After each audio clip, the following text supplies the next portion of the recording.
Welcome to me, where suspenseful, thrilling, and mysterious stories will draw you into a world where the lines between reality and fantasy seem to blur. When the night falls, when all the sounds gradually quiet down, leaving only your own heartbeat and breathing, that's when these stories begin. Tensions, unsolved mysteries, moments that will make you hold your breath in fear or curiosity, all are waiting for you ahead. Find a comfortable seat, dim the lights, and let this sound guide you on a journey that is not for the faint of heart. I want each of you to leave a comment sharing where you are in the world. And if you are enjoying the episodes, don't forget to give a like and subscribe to the channel now. Relax. Are you ready? If so, join me in the first story right now. Flight 24/7. It's strange how the most pivotal moments of our lives often begin in the most mundane places. For me, it's the cramped bathroom of Trans-Pacific Flight 1247, 35,000 feet above sea level, when the first tremor rips through the cabin.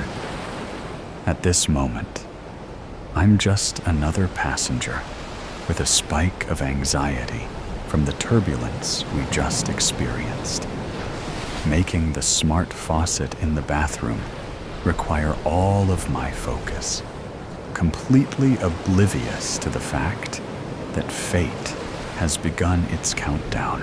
Why does everything always come down to timing? 5 minutes earlier, and I would have been safely strapped into PODEC, connected to my assigned neural interface, already synced to the emergency protocols. The bathroom mirror catches my reflection as the cabin lights shift from institutional LED 2A to a pulsing amber hue. My heart stutters. I know that color. How people used to fly in these things before EES came around, I'll never understand. They were basically flying in an air-conditioned metal tub with wings. Everyone that flies on Trans-Pacific knows that color. Catastrophic system failure and the emergency evacuation system has begun. In the old days, this would have meant certain death. But in 2147, commercial aircrafts have evolved from their fragile predecessors. The Airbus Quantum Aeroline doesn't just fly. They adapt, transform, and when necessary, shed their parts like a snake shedding its skin. I lunge for the door. One of the only remaining places on board that doesn't have its own EES protocols. My fingers slipping on the handle, slick from the soapy water that just cleansed my skin of any dirt, germs, and other microorganisms that I collected while on board. My savior might be my demise, I say out loud to myself, spurring myself into hurried movements, wiping my hands down my shirt, hoping to gain more traction on the door handle. Fuck! I scream as the handle and door refuse to move. The status light begins blinking an infuriating red as the message, "Door locked for catastrophic system failure protocol," scrolls across the ticker above the door lock. What usually tells passengers which water closet is in use is now taunting me with my impending fate. The first automated announcement over the intercom sends ice racing through my veins. My lungs are straining against my rib cage as I try to calm my panicked breathing. Attention, Passengers, CSFP number 7 has been initiated. Please remain in your seats, in your designated pod. Quantum separation will begin in 3 minutes. 3 minutes. The word echoes around in my head, like a ball bouncing through a pinball machine. Under normal circumstances, that would be plenty of time for the pods to detach cleanly, their individual gravitational fields engaging as they descended safely to the nearest emergency landing zone.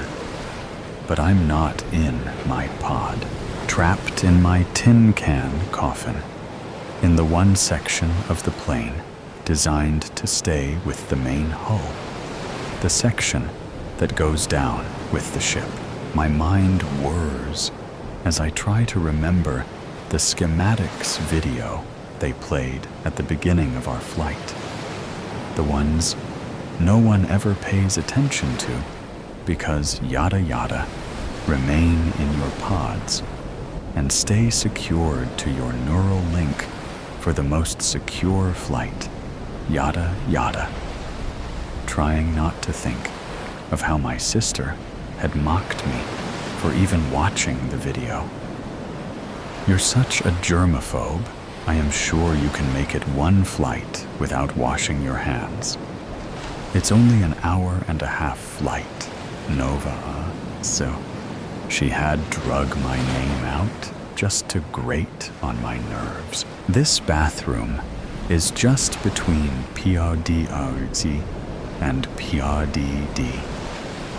Only a sealed door and 20 feet separating me from my salvation. The neural link in my travel band is already buzzing frantically, trying to sync my pod. Another tremor, stronger this time. From the tiny crevice of a bathroom window, I catch a glimpse of PRDA silently detaching, its edges alight with blue-green fire as its gravitational field adjusts to the atmosphere around it. Beautiful, yet terrifying. 2 minutes until quantum separation. The second automated announcement sounds over the intercom. 2 minutes. Think. Think. Think. There has to be a way out of here. My fingers trace the door's edge, feeling for there. A manual release panel, disguised as a part of the trim. The kind of backup system engineers include, but never expect anyone to actually use. I dig my nails into the seam and pull. The panel snaps off with a crack that sends me stumbling backwards. Behind the handle is a simple mechanical lever, a startling piece of analog technology for this quantum aeroline. I pull it down, instinctually throwing my body against the door. It bursts open with a pneumatic gasp, nearly sending me sprawling onto the floor. When my feet hit the smart polymer floor, I send up a silent prayer of thanks. The material has already started transforming, preparing for atmospheric re-entry, its texture shifting from a sleek, aesthetic design feature to a practical, high-traction surface designed for an emergency. In the distance, I hear the hydraulic hiss of PRD beginning its separation from the mainframe. That's when I see it. My salvation. Pansa C. I press my neural link band against PUDC's access panel, desperately hoping it will override the security protocols. Each buzz from the band feels like a rock dropping in my stomach. It rejects me once, twice. The authentication failures flashing across the display screen in angry red letters. 1 minute until quantum separation. 1 minute until quantum separation. The automated announcement taunts me over and over again. Panicking, I run my fingers over the screen, looking for anything to try. When in doubt, restart right? The thought flits through my mind. I use my fingers to pry open the panel cover, revealing a simple, glowing red button. Such an archaic solution, hiding in plain sight. A physical reset in a world of AI and neural commands. Slamming my hand against it, I pray to whatever gods might be listening that the oldest trick in the tech world will work one more time. 30 seconds until quantum separation. The announcement washes over me like a bucket of ice water. The walls of POD-C begin to vibrate as the clamps begin to initiate their release sequence. The panel flickers from red to amber. The reset seems to have done something. Not a full access grant, but a system reboot that might give me enough time. Emergency reset detected. System reinitialization in progress. The words flash across the access panel. I run. The door to POD-C slides halfway open, then freezes, caught between evacuation and reboot protocols. Forcing my body through the gap, ignoring the sharp parts of the doorframe, cutting into my clothes and skin, willing my body to get as small as possible. The system blares warnings through the pod speakers. Unauthorized entry detected. Security breach in POD-C. Inside, the other passengers stare at me with a mixture of shock and confusion. The woman they had written off as collateral damage amongst the wreckage of this impending crash, defying both protocol and probability. The flight attendant assigned to our POD makes to move towards me, then hesitates as another announcement cuts through the chaos. 10 seconds until quantum separation. I dive into my seat. The neural interface recognizes my presence as soon as my hand hits the armrest. The familiar tingle of the neural link washes over me as the pod's systems integrate my biometrics into their separation calculations. For a moment, I think I can feel the algorithms adjusting, compensating for my return.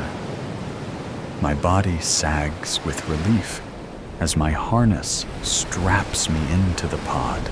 Did I damn us all with my return? Killer date. No one suspects a good-looking man. He's too handsome to be a killer.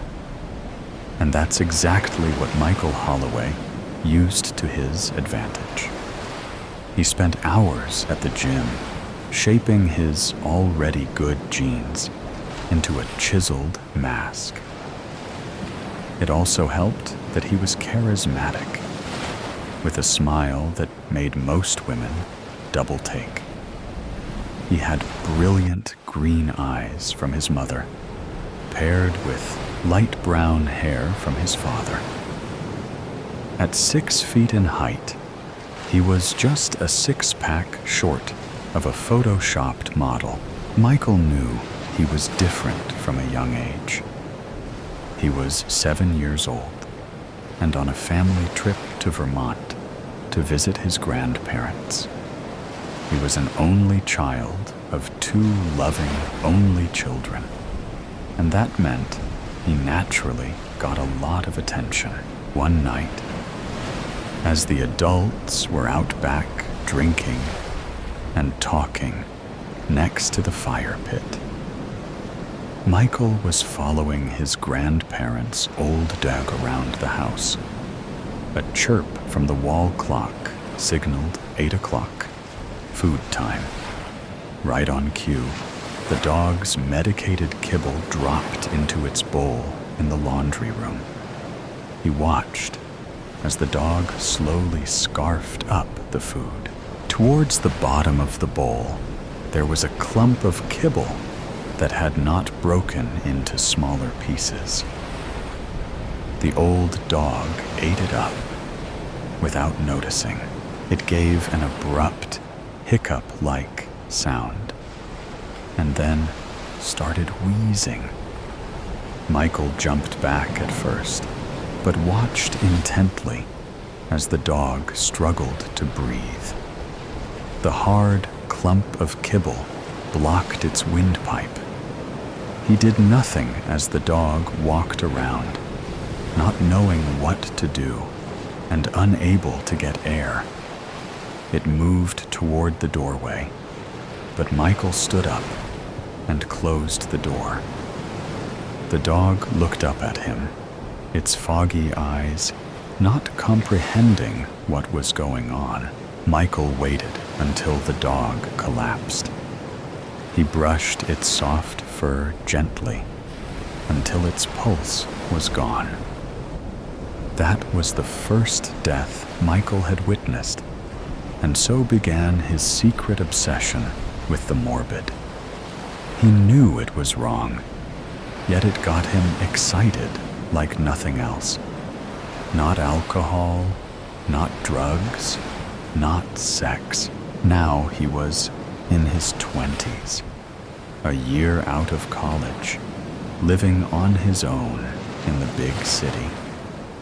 After years of reading and fantasizing about it, he was finally going to make his move. There was an old diner near his apartment where he often went for late-night meals on his cheat days. Eventually, the staff had gotten used to him and his usual order: a lettuce-wrapped burger with a side of saltless fries. One of the servers, a pudgy man with an acne-scarred face, told him on a particularly slow night that the diner was going broke. "We don't even have real cameras," he said with a laugh. When he noticed Michael look up at the camera on the ceiling, he added, "Those are empty. Pretty much a toy, just to scare people from getting any funny ideas." Michael laughed, flashing his pearly white teeth. The server laughed too, unaware of the mistake he had just made. It was a Friday, like any other for Michael. He got done with work early and went to the gym for 2 hours. To Michael, the only thing that got close to the feeling of a kill was a good pump. He loved feeling the tension of each muscle swell with each rep, almost as if he could feel them growing. Back at his apartment, he took a long shower before getting ready for the night ahead. The first order of plan was to masturbate. He had a big night ahead, and he was not going to let testicular impulses ruin it. Whatever Michael had done to fulfill his darker fantasies in the past, he did cautiously. There was no room for error, especially now. If he were to get caught, he'd rather die than go to rot in a prison cell for the rest of his life. He had gone over the plan over and over in his head, working out any kinks in the logic until he was confident in a plan he could execute. He wanted a pretty woman, someone easy on the eyes, who had moved to the big city on a whim. She had to also be living alone, with no one to check up on her. That is, of course, if he even met a girl that night. He didn't want to rush things. The last thing he wanted was to get overzealous and overlook something stupid. Most importantly, he couldn't get attached. He repeated those words like a mantra as he waited for his food. The bell on the door dinged him out of his head. That's when he saw her. Susan Bennett wanted an uneventful night. It had been a long week, and she wasn't looking for any action. But she knew Michael was the one as soon as she saw him across the diner. Her mind began to race, and she did her best to quiet it down. Keeping her eyes low, she followed the server to the booth right in front of the brown-haired model. If she had a type, Michael was it. She asked for water with no ice to buy her some time and pretended to read the menu. In reality, her eyes kept darting toward him. Her left hand crept into her handbag to check if she had what she needed should the night get frisky, and breathed out a sigh of relief. She also felt around for the pepper spray to use in case of emergencies. Her gaze swept over the menu as she tried to figure out how to approach him. With a head of shiny blonde hair and a curvy body, she wasn't usually the one to make the first move. She didn't have to. "Is this seat taken?" said a smooth voice. Susan looked up to find Michael standing in front of her. His smile distracted her, but she recovered fast. "No," she said, flashing a smile of her own. "It is not." Michael slid into the seat across from her, and she caught the scent of dirty vanilla. She liked it. "Hi," Michael said with an outstretched hand. "My name's Michael." "Susan," she said. His hand was cool to the touch. Susan was wearing a low-cut tank top, not for grabbing attention, but because she thought she looked good in it. But she didn't mind, as Michael's eyes quickly glanced down during their handshake. They exchanged some pleasantries and got to know each other. Susan found out that Michael works as a fitness coach, and Michael was amused when he found out that Susan was a freelance designer. "I didn't need to be in the city," she admitted to him. "But things at home were rough, and I kind of just needed an excuse to get out of there. You know, I get it," he said. "Parents can be a lot to deal with." "Yeah." Her voice was low. "I just feel guilty about ignoring them sometimes. I mean, they raised me, put a roof over my head, and fed me. It feels the least I can do is call them once in a while, just to let them know I'm okay." Michael sat back and studied her face. It was beautiful, with the sharp features of her nose and jaw accenting the curves of her cheeks and lips. "When I was in college, I took a philosophy class with a pretty eccentric professor. One of the exercises he loved to do was hand out cards with random topics on them and encourage you to debate from that point of view. One day, I got a card that said, "Parents don't deserve anything from their children." Now, I don't think anything is quite that cut and dry, but for the sake of the exercise, I went with it. Susan sipped at her water as Michael went on. The point starts with a sort of analogy. Take your phone, for example. The person, or more likely, people, who made that phone will never use it. In fact, they make it knowing that it's not for them. There was a demand, and they were meeting it. It is a societal role that they choose. My argument was that it was the same for a human. There is a demand, an ecological need to reproduce, to keep the species alive. A person who chooses to have a baby is, in effect, meeting the market demand. To expect something back, monetarily or otherwise, once your job of raising that child is done, is not part of the contract. Michael sat back with a deep breath. Of course, there are holes in that argument, as my classmates pointed out, but you get the gist.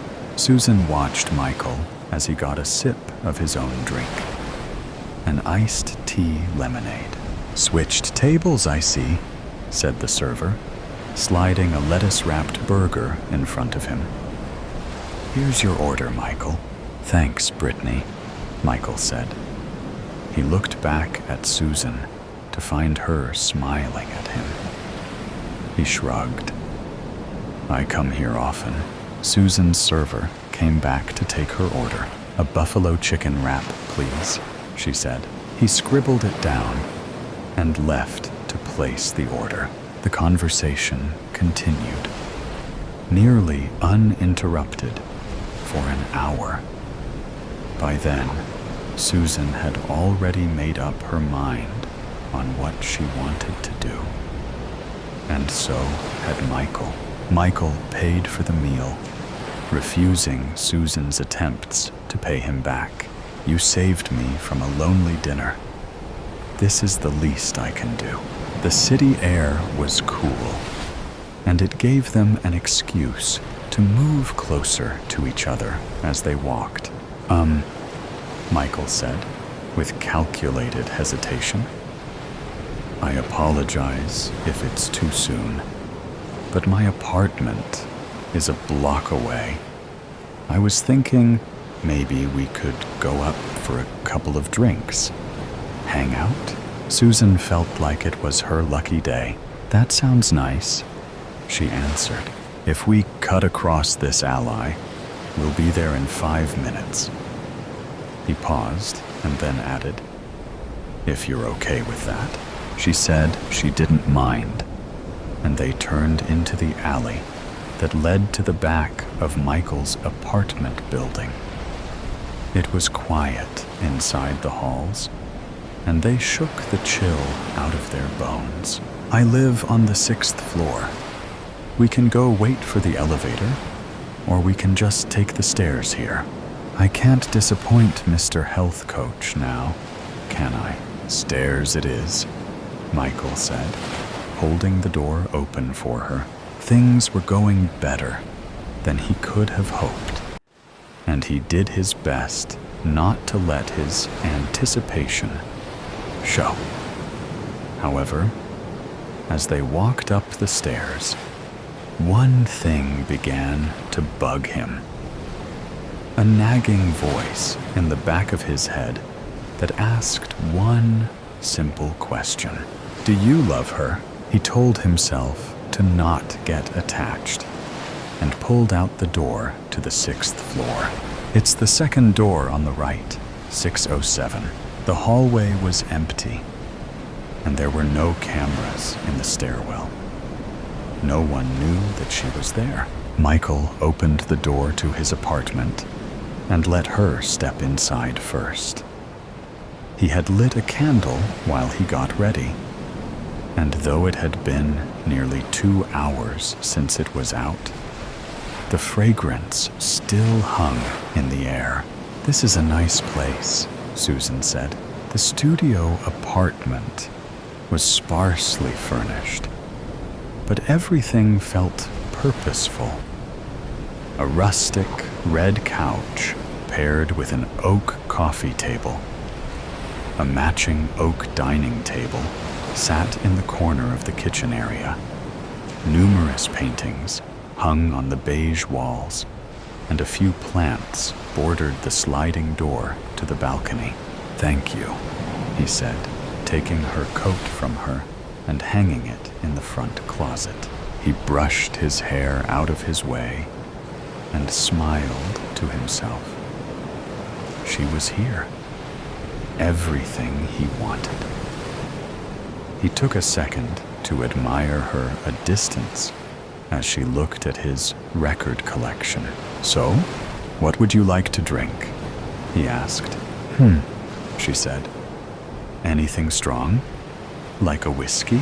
Michael knelt down and picked up a bottle of aged Kentucky bourbon. "Will this do?" "Works for me." Michael took out 2 glasses and dropped in 2 thick blocks of ice. "This a sweet collection you got here," Susan said.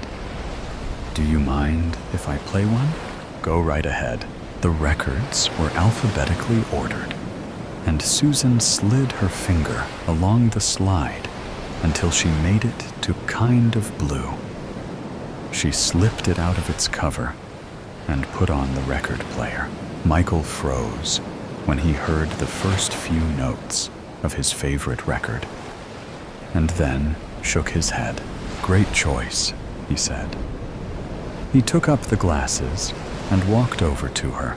They sat down together on the sofa, sipping at their drinks and taking in the music. Susan closed her eyes and laid her head back.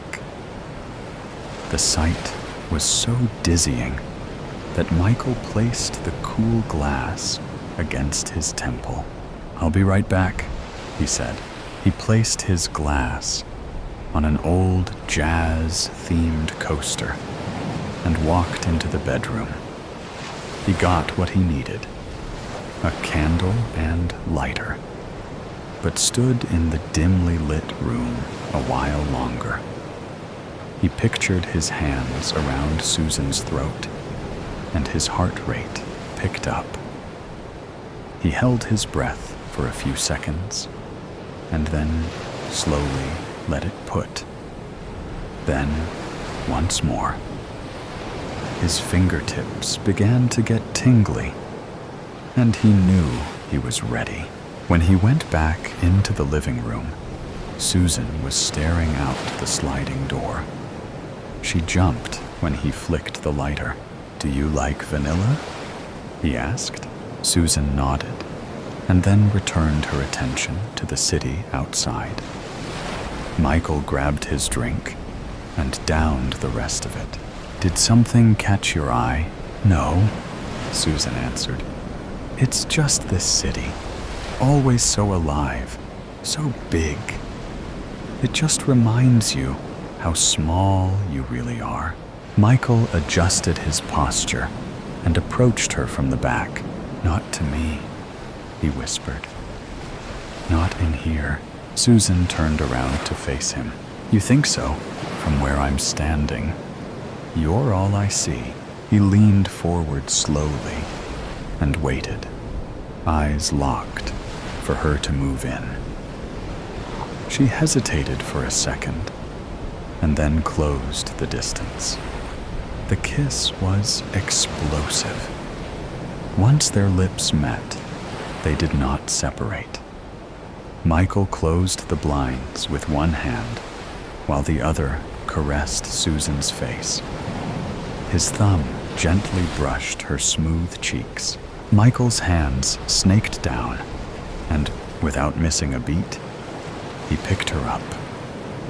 His firm hands supported her thighs as he walked toward the sofa. It wasn't until he laid her down on the sofa that their lips parted. Susan glanced at the one empty glass on the table and grabbed her own to finish, as Michael made a show of unbuttoning his shirt.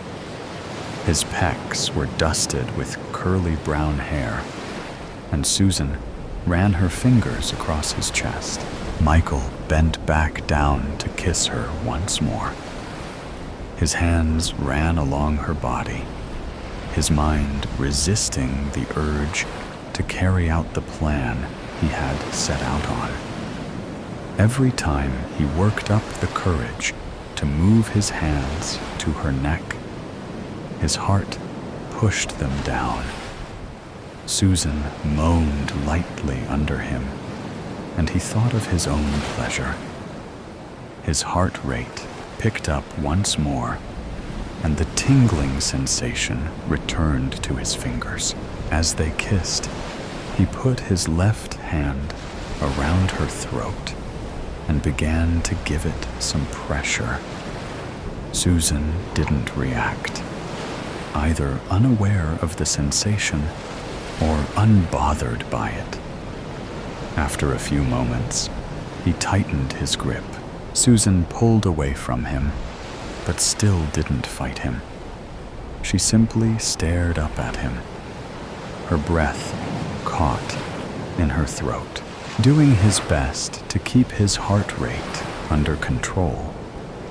Michael closed his hand around her throat even further. Worry flickered in her eyes, but panic didn't set in until Michael put his right hand around her throat too.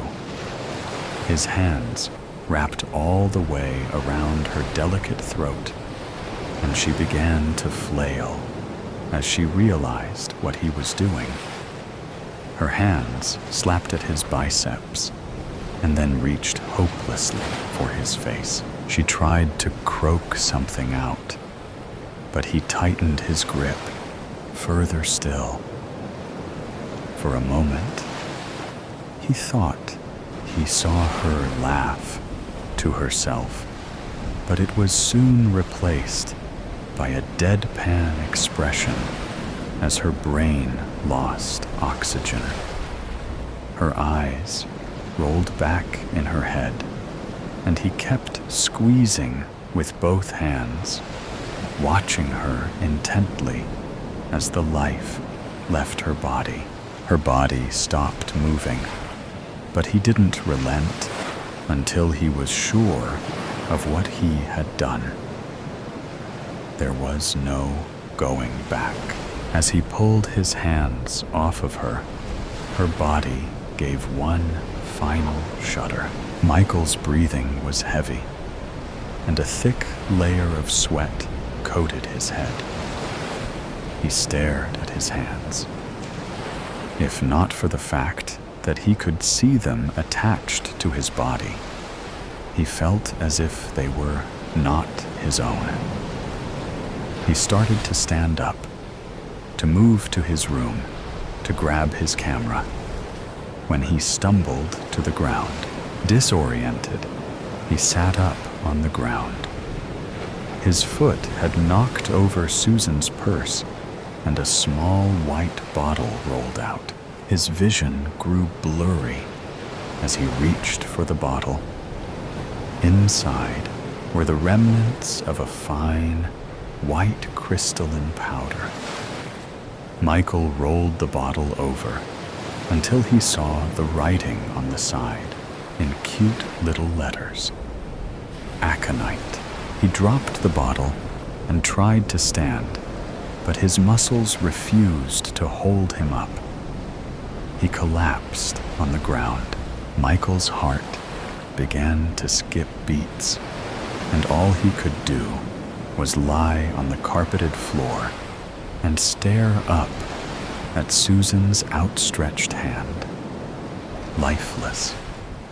The last thing Michael saw was the tattoo of a dog on Susan's wrist, its black eyes staring down at him. Neighbors. It's been so peaceful without tenants in Unit 37.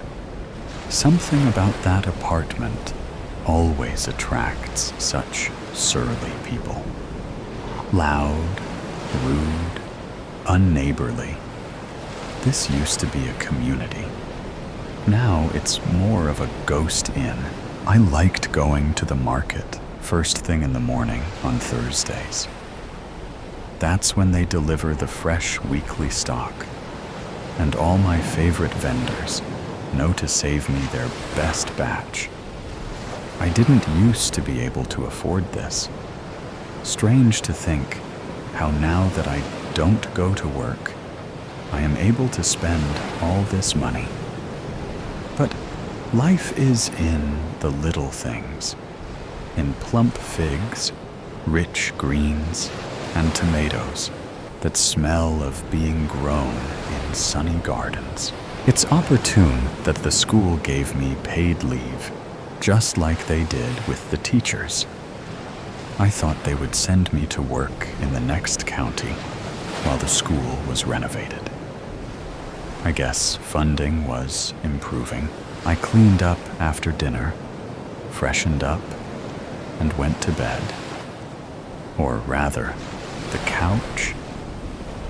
I've gotten used to sleeping on it after long shifts, having to waitress for a while after work.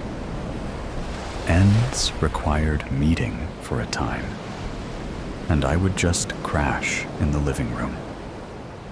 Nowadays, it's more comfortable than ever, like a warm cocoon, ready to wrap me up, safe and sound each night.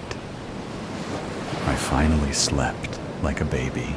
Then there was a bark, suddenly, in the middle of the night. Loud, sharp barking of a dog. It sounded so close, I thought he was right in the room with me. A cold chill ran throughout my body from how much it startled me. I felt my heart go cold. Must be what a surge of adrenaline feels like. I would have thought it would be a hot flash, but I felt frozen. Listening more carefully, I realized it was coming from Unit 37. I didn't see anybody move in. Why is there a dog? Am I hearing it wrong? Drowsiness was overtaking me again. Once my body realized it wasn't in imminent danger. Maybe it's for the best, I thought, and laid back down to sleep. It was a sunny August day. I've gone to feed the ducks at the park pond. It was only 10 a.m., but the heat was already scorching. Right at the entrance of my old, derelict-looking building, I've come across them. Two strong men in white polo shirts, carrying boxes inside. Movers. I didn't speak to my neighbors. Or they didn't speak to me, really. It's useless being friendly to faceless people who look through you. Everyone has enough on their minds to care about anybody else if they can help it. So I don't know anybody here anymore, and I don't mind if it stays like that. At least there was no ruckus. Nobody made problems. I can live with that. As I climbed the stairs to my fourth floor, I saw that my assumption was right. There were a few empty units that anybody could be moving into. Of course, It had to be the Unit 37, right next to me. Then I heard it again. The piercing noise. Barking. Their door was open, the movers going in and out, diligently filling the space, I presume. And my mind seemed to fill just the same. Who were these people? Will the dog bark now, all the time, and disturb my peace? A young woman, maybe late 20s, with wavy brown hair appeared, with the dog on a leash, instructing the movers how she'll be back soon. She gave me a curt nod and swooshed beside me. All right, just the girl. Maybe she's a student, or just a young woman finding her feet on her own. If the dog keeps being loud, I'm sure she won't mind if I talk to her about it. It looked like a young dog. It could learn to behave. In the afternoon, everything changed. He came home, too. The boyfriend. I should have supposed that she had a boyfriend. She was young and beautiful. Why wouldn't she? Why he had to be insufferable that I had no answer to. Days that followed passed in turmoil. I am aware it sounds like an exaggeration. They had the right to move in there. They had the right to make life noises, to be. I was the one who had to endure it. I heard every step, every clink of the silverware, every bathroom visit, the TV, and the bedroom, and most of all, the arguments. I had the urge to go to the hardware store and ask to have my walls insulated. I think I could even afford it, but I kept thinking it would be too extreme. They were just a messy young couple. Nobody is perfect. I just wish I didn't have to witness it. On top of everything, it was the dog. If it wasn't for the dog, I think I could have gotten used to the other noises.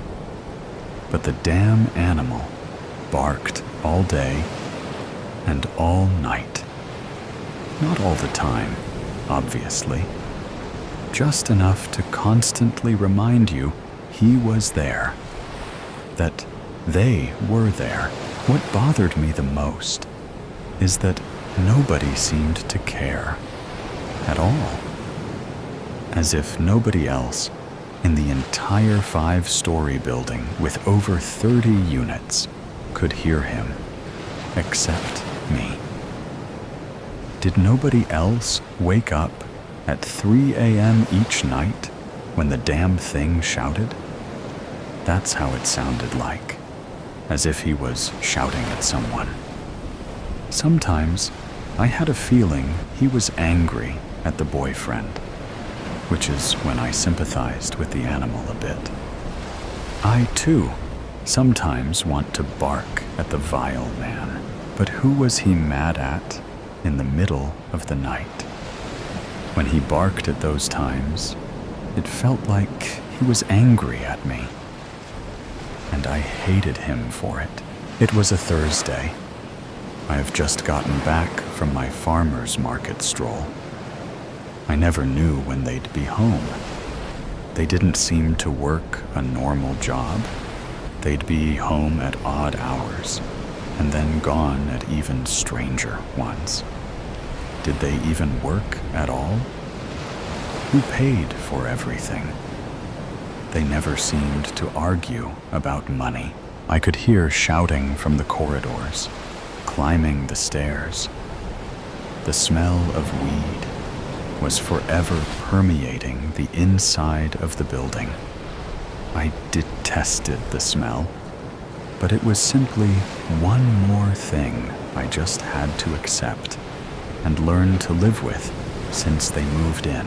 I've called the police 12 times in total so far. Loud music, partying, drugs, the dog. The police would come. They would get quiet and not answer the door. The police would leave. That was the extent of the law protection this country provided. Not that I put my faith in them. It was simply the only thing I could do. I tried ringing them, hoping to talk. He would curse at me through the door, and I would run back to my apartment. It was cowardly. At least that's how I felt when I did it. I just don't know what else to do. My entire existence was upended by them. They consumed me. My every waking moment, they made me think of themselves. They woke me up to remind me they were there. I had no escape, no peace, and there's always the dog. Sometimes I think he must feel the same way I do. He too is trapped with them. He can't leave. He can't even pee if they don't feel like getting up and taking him outside. One time, I heard the boyfriend hit him. He must have done his business inside. I pitied him, and I hated him all the same. Today, the dial got turned up a notch. Maybe the pot of gold they've been living off of had run dry. Maybe she cheated. Maybe he had built enough frustration to take it out on her as well. Plates were shattering as I quickly unlocked my door. I dumped my things in the kitchen and, without thinking, on instinct, went to call the police. That's what I was hurrying to do, without even realizing. As it was ringing, I could hear her cry and beg him to stop. Stuff was flying, hitting walls and probably hitting her too. 911, what's your emergency? Yes? Hello? I'm calling about my neighbors. Ah, Ms. Mizzero. Is it the dog again? Excuse me? You are Miss Mizzero at Fair Corner 11, correct? Yes, I have you on record here. You have issues with your neighbors. So I only asked if it was the dog again. Isn't that neat? No, it is not the dog. Well, it's the human dog, that bastard of hers. He's beating her. I can hear it through the wall. He's hurting her. There's stuff flying all right, ma'am. We'll send someone over to check on the situation. There is nothing to check. You need to hurry. He's hurting her. He could kill her. Do you hear me? Yes, ma'am. I've already told you. I've sent someone over. Just sit tight and try not to worry. He hung up the phone. Besides a few doors opening to snoop and promptly closing when their suspicions were confirmed, nobody did anything. He continued to scream and hit her. She continued to sob and mumble. Was she explaining herself? Begging? Soothing him? I couldn't tell. Not by her words, at least. I just knew. I didn't even realize I'd been sitting at my dining table, clutching the phone, listening, that 3 hours went by. I got startled from my stupor by the doorbell outside, and I glanced at the clock, noticing the time. That's how long it took them. They were at their door. I wonder what they'll do if he doesn't open the door. Will they just walk away like they did all the other times? The lock clicked a few times, and I could hear her voice. I knew it to be hoarse, but to a stranger, she sounded normal, chirpy even. "Sorry to bother you, miss. We had a complaint from a neighbor. They heard some shouting. It seemed like they were worried for your safety. Is everything all right? Really? Oh my. Well, I'm fine. I don't know what it could be. Oh my God. Yes. Oh no. I feel so bad. It's probably the dog. My boyfriend came home. He was away for a few days, and Loki got a little too excited. He's been jumping all over the place. So the dog was making the noise? Yes. Oh my God. Yes. I just remembered. He knocked over this vase right when Danny came home. Right, babe? Danny. I've never heard his name before. Doesn't suit him. He looked more like a Brad or Kyle. Hello? I thought it was the takeout. What's happening? I heard him ask the officer. We're just here to make sure everyone is all right here. There were some noise complaints. Oh my God, again? Some people really don't have a life of their own, do they? They all chuckled. The cop, Danny, the girl that was sobbing all afternoon, all laughing at me. Well, I can see there's no problem here. Just try to keep the noise down at night. And don't let us spoil your afternoon. Have a good one, guys. She lied. What hurt the most was the familiarity of it. I remember lying, too. It seemed that, to the world, my lies were more believable than the truth. She was reminding me, I'm not the only one. They seemed to be more quiet after that. He left and came back late. She only went out briefly to walk the dog. The next day, I woke up with the intense urge to go to the park. I needed to see the pond. I dreamt of the water, the peaceful green vastness. My ducks. Do they remember me? I bet they would like anybody who brings seeds and lettuce, not just bread. I had to go to them. Gathering my things, I went to leave, locking up my door. She just got out too, at the same time. Our eyes locked. She looked swiftly away, but not soon enough. I saw the bruise covered by a thick layer of foundation. It was so ridiculously obvious, it made me think, did people really not see? Or did the covering up signal to them, it's okay, I want you to not care. I want you to not ask me about it. Look away. I couldn't look away, because I now knew. I was sure that cop knew too. Hello? Oh, hi, she answered reluctantly. Off for a walk? Yes. Sorry, by the way. Loki barks at night. I know. I can't get him to be quiet. He notices the pigeons sleeping on the ledges of windows and goes bonkers.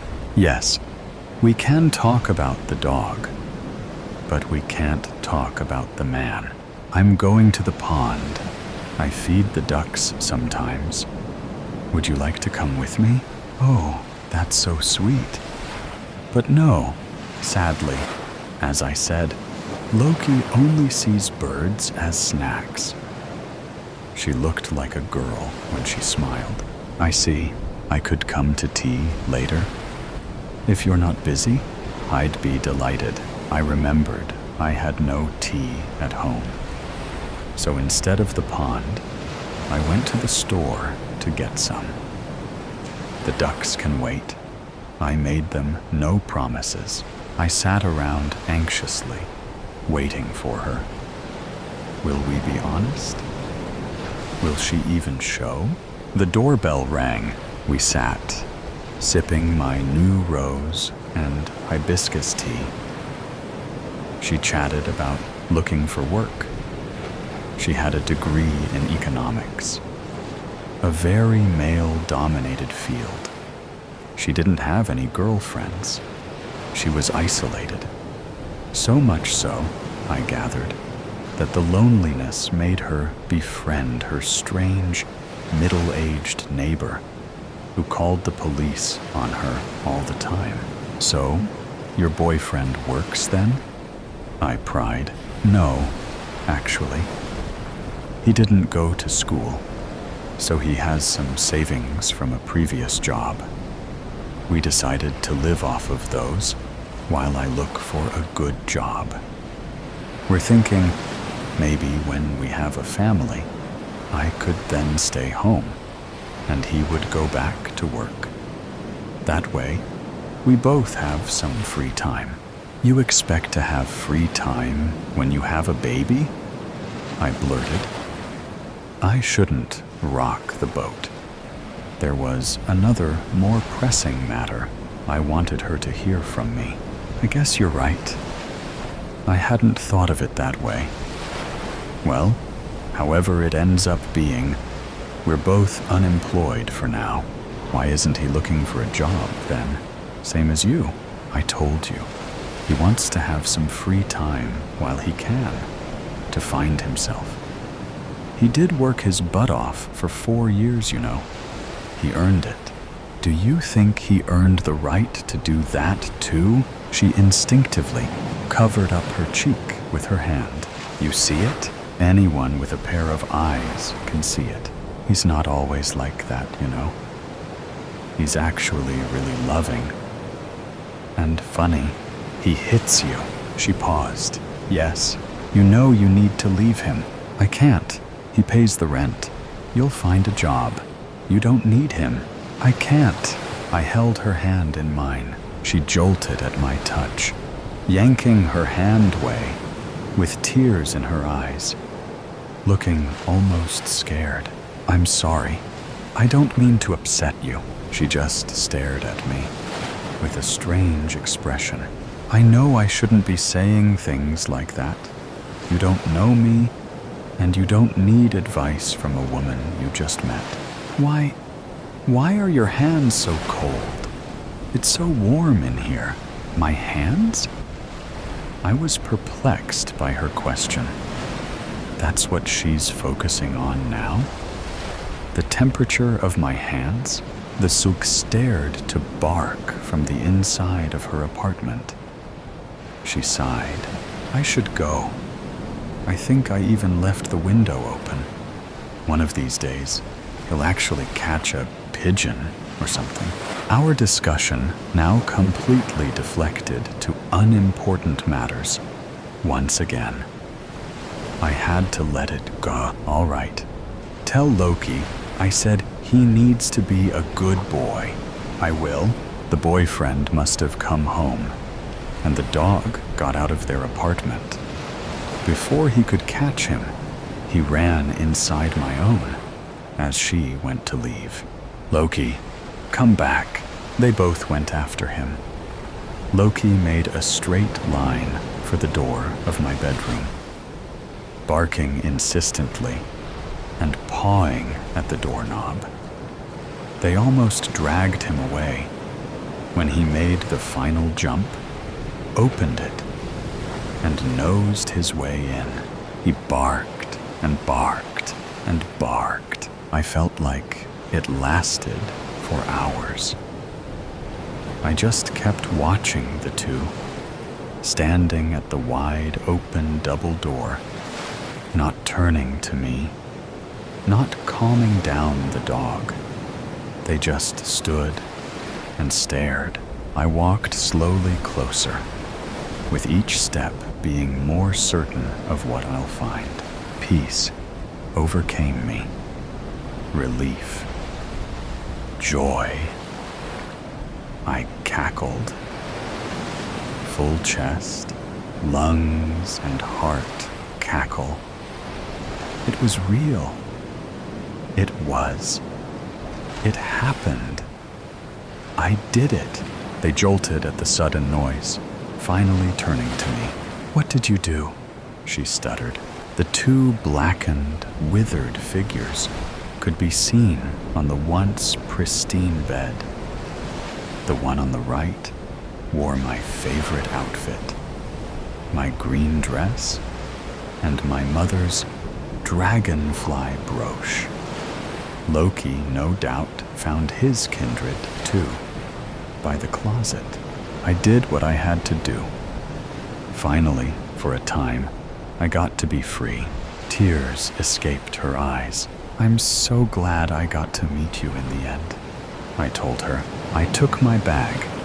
I prepared earlier this morning. Take care." I smiled. "I think I'll go to the pond now." "Yes, I'd like that. Do not step on the blue. Obsessions are insidious. They take root in the mind like a silent poison, creeping into every thought and distorting our perception of reality. They tug at us like an unseen current, pulling us away from the shore of reason, dragging us into dark waters where escape becomes a distant memory. Slowly, they drive us toward reckless decisions, choices that harm not only ourselves, but ripple outward, touching everyone we care about. Norman Sykes walked the coastal road, the sea stretching endlessly beside him. The soft murmur of the waves was a lullaby, hypnotic and soothing. As he passed a weathered sign, something stopped him. He took a few steps back, brushed a stray lock of hair from his eyes, and read it again. "Do not step on the blue." That's odd. It usually says, "Do not step on the grass," he murmured, his voice barely above a whisper. His gaze wandered instinctively toward the sea. Countless tangerine peels floated aimlessly on the surface, moving in lazy, slow circles. His breath caught. Then he woke with a jolt, his heart thudding violently in his chest. The same dream. Again, at 50, Norman had spent much of his life trapped in the clutches of obsession. He twisted door locks over and over, checking them again and again until certainty, that cruel illusion of control, settled in. There were mornings when he turned back mid-commute to ensure he hadn't left something behind, arriving late to work, to appointments, perpetually out of sync. But none of his compulsions held the weight of this fixation that had sprouted from a dream. It wasn't fear, it wasn't terror, but for reasons beyond his grasp. It consumed him. Without thinking, he began avoiding anything blue. His favorite navy suit, long tucked in the back of the closet, was now hidden away. The blue blankets he once loved were packed into storage. He even took down paintings that had a hint of blue, as if erasing the color would free him. But the dream did not relent. One evening, as he mentally cataloged every trace of blue still clinging to his life, his eyes fell on his reflection. And there they were, his deep, piercing blue eyes staring back at him. Once they had drawn people in, captivated them. Now they repulsed him. A few hours later, Norman walked out of the ophthalmologist's office, his new black contact lenses hiding his gaze. He then bought a pair of brown-tinted sunglasses to dull the sky's unrelenting blue. It helped. A little. Blue was fading from his waking world, but it still haunted his dreams. The nightmares continued, night after night. One day, exhaustion took hold of him. His legs trembled under the weight of sleepless nights. He found a bench at the edge of a park, collapsed onto it, and checked the time on his phone. He should have been at work hours ago. His eyes were sore, aching from lack of rest, from the black contact lenses that felt like foreign objects against his eyes, pressing into his very soul. He hadn't taken them out in days, and the constant pain was a reminder of the obsession that had consumed him. He had always believed control was the answer. If he could just manage his thoughts, his actions, he could maintain order. The faint echoes of his dream lingered. The blue, the tangerines, the sea. Strange, but familiar, all-consuming. He walked on, each step heavier than the last. Shops, people, the noise of the city, it all passed him by. He was lost, trapped inside his own thoughts, unable to escape. At a street corner, he saw a vendor with a cart piled high with tangerines. His chest tightened. The sight of them made his skin crawl. He couldn't breathe. Without thinking, he rushed forward, his foot swinging violently to kick the cart over. The tangerines spilled everywhere, rolling onto the street. He heard the vendor shout in anger, but Norman didn't care. He had to escape. Days bled into nights, and still he refused to sleep. It was the only way to avoid the chaos in his head. Then one morning, as he drove to work, exhaustion gnawed at him. His eyes burned, both from lack of sleep and the contact lenses that hadn't been removed in days. The pain was unbearable. He stopped at a red light, gripping the wheel, rubbing his aching eyes. Behind him, impatient horns blared. He assumed the light had turned green. Half blind, he pressed the gas pedal. His foot felt heavy, disconnected, as if it didn't belong to him. The world before him seemed to warp and bend, the street stretching out like a mirage.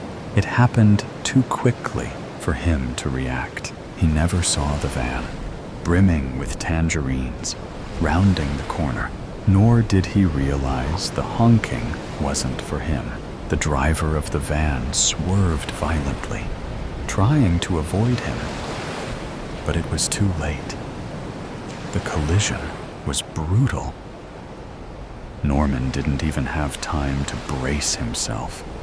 The crash threw him back in his seat, the airbag bursting in his face with a deafening pop.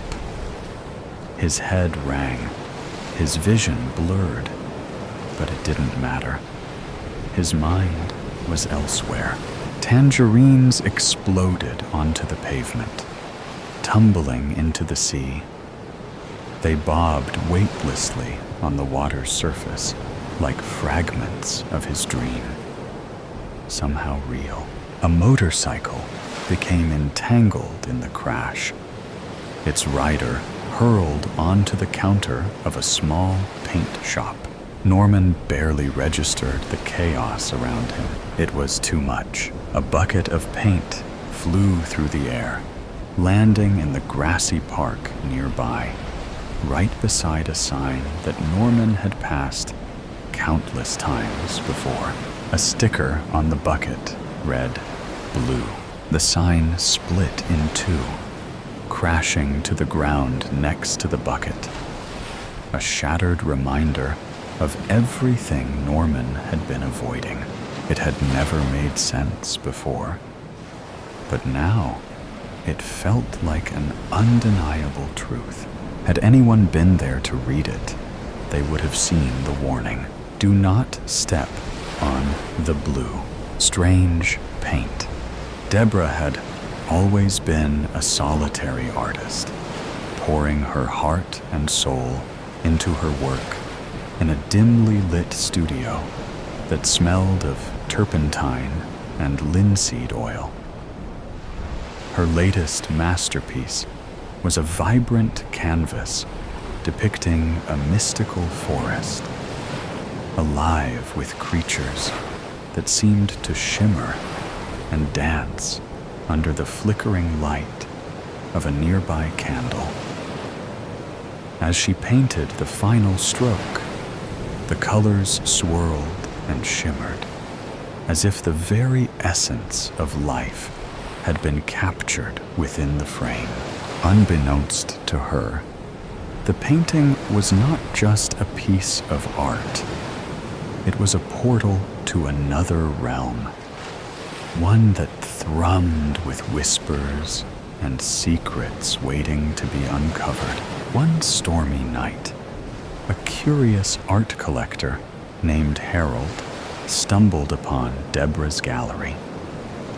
He was immediately drawn to her latest creation, the forest alive with colors that seemed to pulse in the dim light. Despite the warnings of the gallery owner, who sensed an unsettling energy emanating from the painting, Harold insisted on purchasing it. He felt an inexplicable connection to the artwork, as if it called out to him, promising wonders beyond his imagination. That night, he hung the painting in his study, entranced by its beauty and unaware of the darkness lurking within. Harold could not look away from the painting as the clock struck midnight. The figures within it, elusive woodland creatures and ethereal beings, began to shift and move, their eyes glinting with mischief and allure. They beckoned him closer, their whispers growing louder, promising secrets of the universe and glimpses of forgotten dreams. Each night, Harold returned to the painting, his heart racing with excitement and fear as he felt himself slipping deeper into its enchanting world. Days turned into weeks, and Harold's life began to unravel. He neglected his work, and isolation became his companion. Friends and family expressed their concern, but he brushed them aside, captivated by the beauty and mystery of the painting. In the quiet hours of the night, he would sit before the canvas, losing track of time as the figures danced and twirled, drawing him into their virulent realm where reality blurred into fantasy. The whispers became more urgent, more insistent, wrapping around him like a warm embrace. One fateful night, driven by an insatiable curiosity, Harold reached out to touch the canvas. The moment his fingers brushed against the surface, a surge of energy coursed through him, and he felt himself pulled into the painting. The colors enveloped him, swirling around him like a tempest, and in an instant, he was no longer in his study, but standing in the very heart of the enchanted forest. The creatures surrounded him, their laughter echoing like chimes in the wind, and he felt a sense of belonging that he had never known before. As days turned into nights in this new reality, Harold became a part of the painting, a mere shadow of his former self.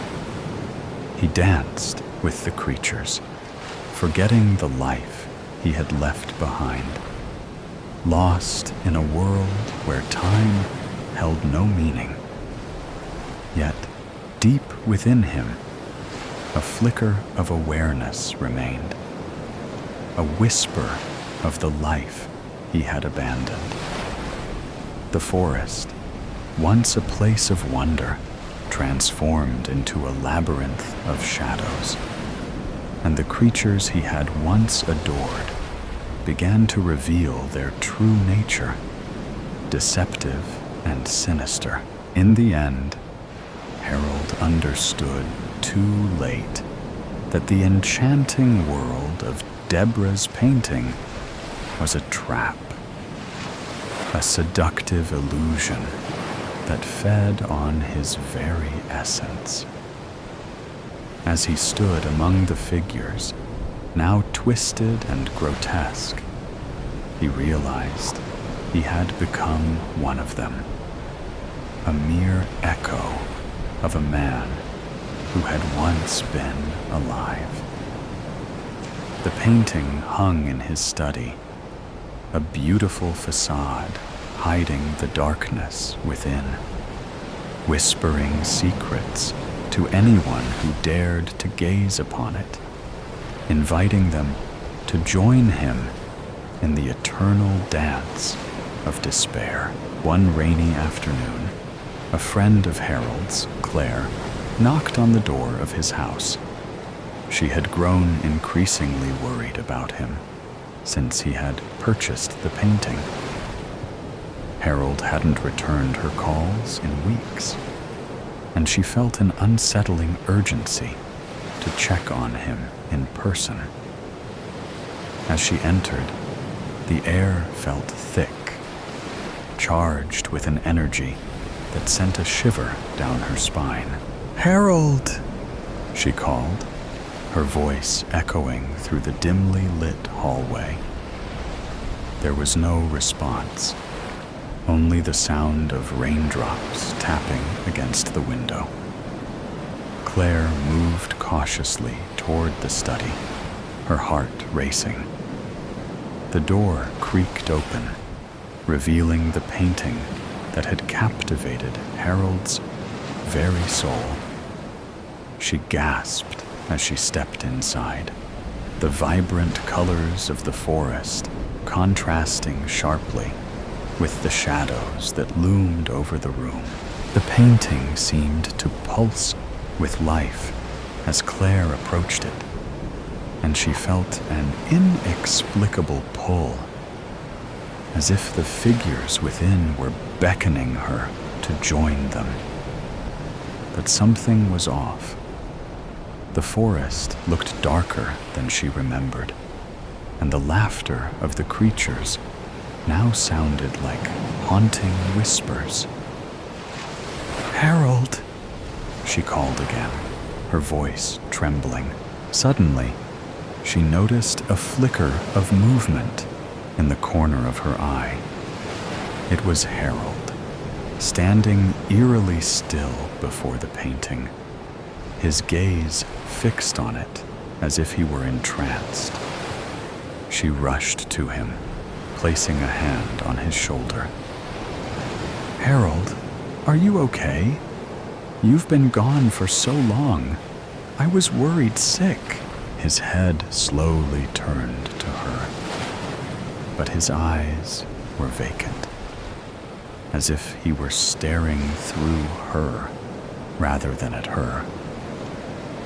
"Claire," he murmured, his voice distant. "You have to see. It's beautiful here. You can join me.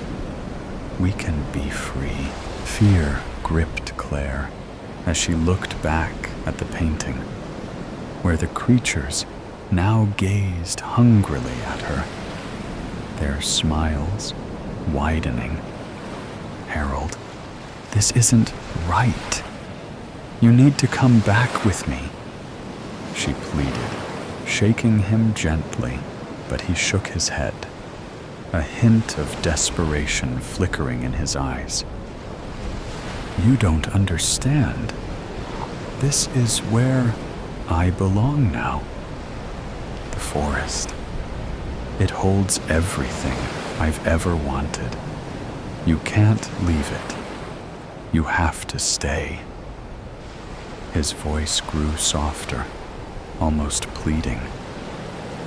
"You have to join us." Claire's heart raced as she realized the truth. The painting had ensnared Harold, twisting his mind and spirit, and now it was trying to lure her in as well. She took a step back, her instincts screaming at her to escape.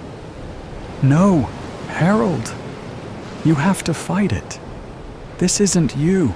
At that moment, the creatures in the painting began to writhe and stretch, their forms becoming more grotesque, their laughter turning into a cacophony of chilling echoes. They reached out with elongated fingers, as if trying to break free from the confines of the canvas. The air grew heavy, thick, with a malevolent energy that made it difficult to breathe. "Join us, Claire," they chorused, their voices a twisted melody that tugged at her heart. "It's beautiful here. You'll never feel pain again." With a surge of resolve, Claire grabbed Harold's arm and pulled him away from the painting. "No, you're stronger than this. Remember who you are," she shouted, her voice breaking through the haze that enveloped him. For a brief moment, Harold blinked, confusion flickering across his face. "Claire?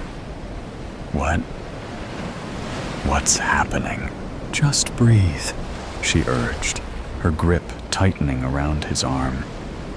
"We have to get out of here." The creatures within the painting howled in fury, their vibrant colors darkening as they sensed their prey slipping away. The shadows in the room twisted and churned, threatening to swallow them whole.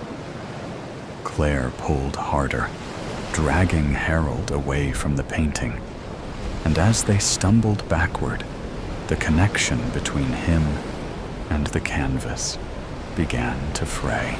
With one last desperate attempt, the creatures lunged forward, their claws reaching for Harold.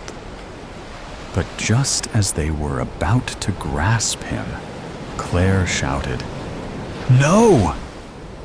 and yanked him out of the study, slamming the door shut behind them. They stumbled into the hallway, gasping for breath, the oppressive weight of the painting's energy dissipating. Claire turned to Harold, who was finally coming back to himself. Confusion and fear etched on his face. "What just happened?" he gasped, shaking as if waking from a nightmare. "You were lost in that painting," Claire said, her voice trembling. "It was trying to take you, to keep you forever. But we escaped. You're safe now." As relief washed over Harold, he looked back at the closed door of his study, where the painting hung silently, its colors muted in the absence of his gaze. "I didn't realize. I thought I was free." Claire placed a comforting hand on his shoulder. "You were caught in its spell, but you're stronger than it. We need to get rid of that painting before it claims anyone else." With newfound determination, they returned to the study, where the painting seemed to loom larger, its colors still swirling with a hypnotic allure. Together, they hatched a plan to destroy it, to sever the bond it had formed with Harold, and ensure that no one else would fall victim to its seductive trap. As they prepared to confront the darkness within the canvas, they knew that the battle was far from over. The forest might have tried to claim Harold, but together they would fight to reclaim his freedom and banish the malevolent forces that lurked behind the vibrant colors. The whispers from the painting grew louder, but this time they would not be silenced. And then the Red One enters. A great artist once said, "Color. What a deep and mysterious language, the language of dreams." Depending on the situation or distraction, this philosophy unquestionably plays an integral part in Herbert Truelove's meandering existence, floating and gliding from one state of contented, colorful contemplation to the next, regardless of the consequences. It is Tuesday.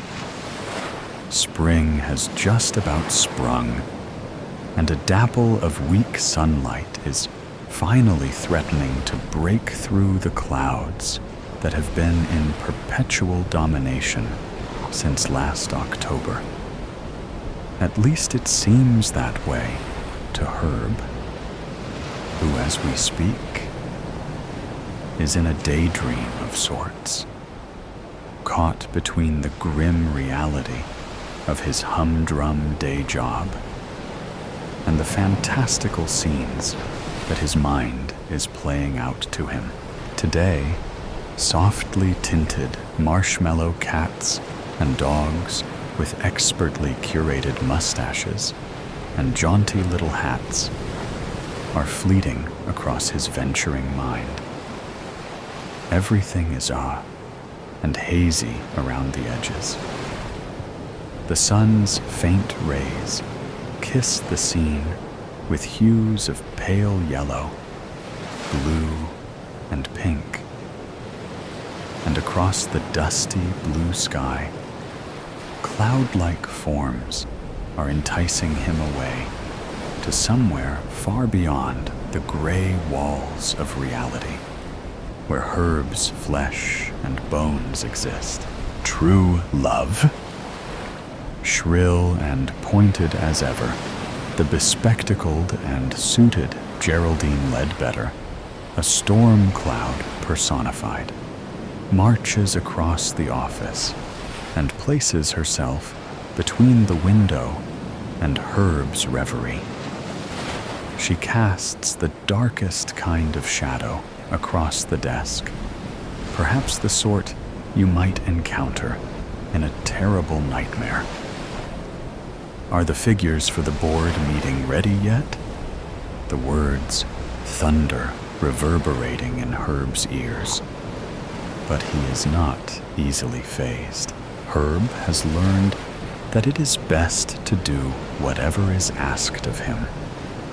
Herb knows that it's wise to keep his head down and complete his work to an adequate standard so that it attracts minimal attention. Herb knows where his mind would rather be.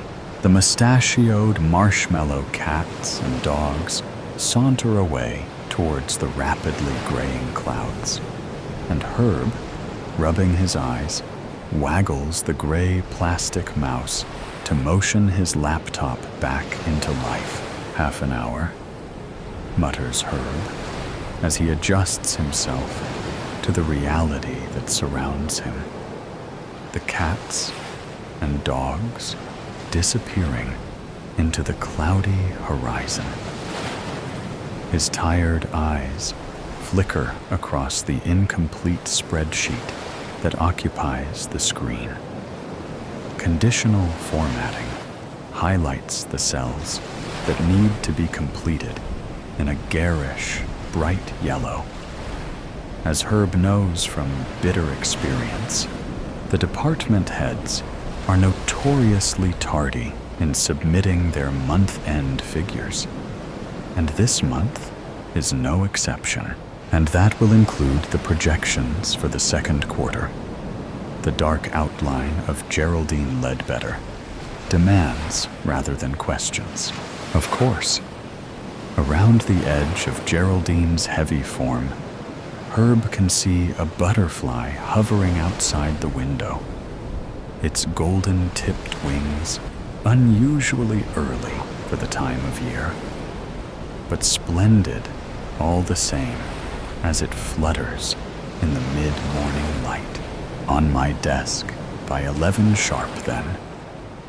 Then Geraldine, engulfed within her ominous cloud, rumbles back through the office and is gone. The light resumes its place on Herb's desk, and his pupils contract for a moment. As he refocuses, he watches the butterfly as it continues to dance outside the window, coaxing and tantalizing, almost coquettishly, if a butterfly could assume such a demeanor. "Hey, Herb, look at me." Herb runs his hand over his chin, catching the patch of stubble that he's missed during this morning's shave. The empty yellow cells blink at him. Herb is no fool, of course. He is something of a spreadsheet genius, and all the projections, graphs, and charts will update automatically as soon as he inputs the missing figures. He turns his attention away from the butterfly for a moment and flicks to his emails. Nothing. 5 department heads have still not submitted their figures. Herb detests having to chase them. They make him feel insignificant, as though they have more important things to think about than a few numbers. Numbers that you should bloody well know if you had any clue what you were doing, thinks Herb. The tapping at the window draws his attention away from the screen. The butterfly is still there, and in the distance, pink and blue, marshmallow, cats and doigts with mustaches and jaunty hats are bounding along the treetops. The butterfly poses enigmatically on a small branch that grows out of the old brickwork, stretching and twitching its outstretched wings. Herb is so overwhelmingly compelled by the creature that he moves cautiously round to the other side of the desk and crouches down, the thinning fabric of his trousers straining at the knees as he does so. The glass separates his nose from the butterfly by less than an inch. Over the hills and the meadows, golden yellow with rapeseed and sunflowers, far too early for the time of year, but glorious all the same. The countryside is ablaze with color as Herb and the butterfly soar, dipping and flying over the landscape below, hanging on tightly to its wings, delighting in every swirl and swoop. Herb is surprised to see strange markings on the insect, not usual for this type. In between the clouds, the cats and dogs nod and doff their hats as he passes, and Herb strains his eyes against the wind, fascinated by the butterfly, curious to examine more closely its squiggles and shapes. Back at his desk, Herb recalls the markings, which were in fact numbers. 5 of them etched in fine, flowing lines across the butterfly's wings. He opens the spreadsheet and, compelled by something he knows not, he enters the numbers into the bright yellow cells, which immediately reformat to corporate gray. The bottom line updates, the graphs and charts complete. All is done. But the cell containing the overall projection for the next quarter is now red. This doesn't surprise Herb. The second quarter is always like that. So he prints off copies for the board meeting, slides them onto Geraldine's desk whilst she's in the washroom, and disappears for an early lunch. Outside, the sun has burned away the hazy cloud of earlier, and the day promises to be a little warmer than of late. Herb buys a takeaway sandwich and coffee. Then, in the small memorial garden down the road from the office, he finds an empty bench facing the sun. He sips the coffee, letting the warm, milky substance trickle down his throat and warm his insides, the caffeine tingling through his veins. Herb closes his eyes. Blotches of red, orange, and green fill his vision as the light from the sun leaves its mark. The green shapes begin to move in slow, swirling motions, bumping off the red and orange like a crooked kaleidoscope. Herb recalls holding his eye to the brightly decorated tube, turning the colored beads, reflecting in the mirrors. In the distance, his mother is calling him in from the living room to go through to the kitchen for his dinner. The kaleidoscope falls to the floor, and the green swirls fill his vision as a formation of leaves and petals spin clockwise and then anti-clockwise, alternating, until a purple snake pokes its head through the center of the arrangement. It smiles. It's a pleasant enough smile, though perhaps verging on the sinister, and the corners of Herb's mouth twitch slightly. People passing through the memorial garden give him a wide berth. Herb sips the last of his tepid coffee, eats the ham sandwich, which is now lukewarm, and stretches his legs before heading back inside. As he passes the office window, he checks his reflection. Reasonable enough, if a little worn around the edges, but he notices that his shirt looks an odd color. Herb shakes his head. Just the light, and heads back into the office. Herb's stomach sinks as, returning to his desk, he sees the familiar outline of Geraldine against the window. But as he gets closer, he notices an expression on her face that he's never seen before. Not the usual storm cloud, more like a break in the weather, a lightening of the day. There's a faint flush of color to her cheeks, a softening of her usually harsh and critical eyes. Her blouse, usually a nondescript department store shade of grayish beige, now seems to emit a slight hint of pink, not bright enough to be obvious, but just enough to make Herb look twice. The board meeting went well, she says.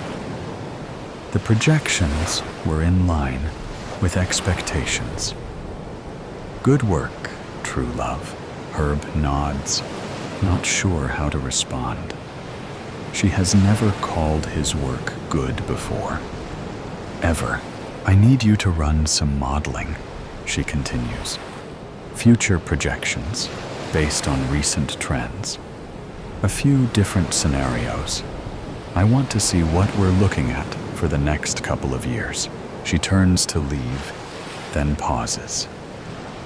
By the way, she adds, looking Herb up and down in a way that makes him feel like he's transparent. I like that shirt on you.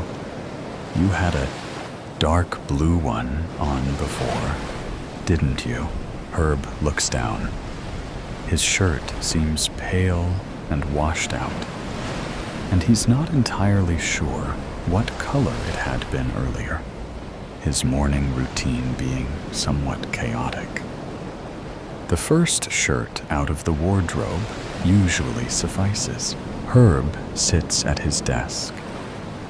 For a moment, he glances towards the window as temptation draws him to contemplate for just a little while.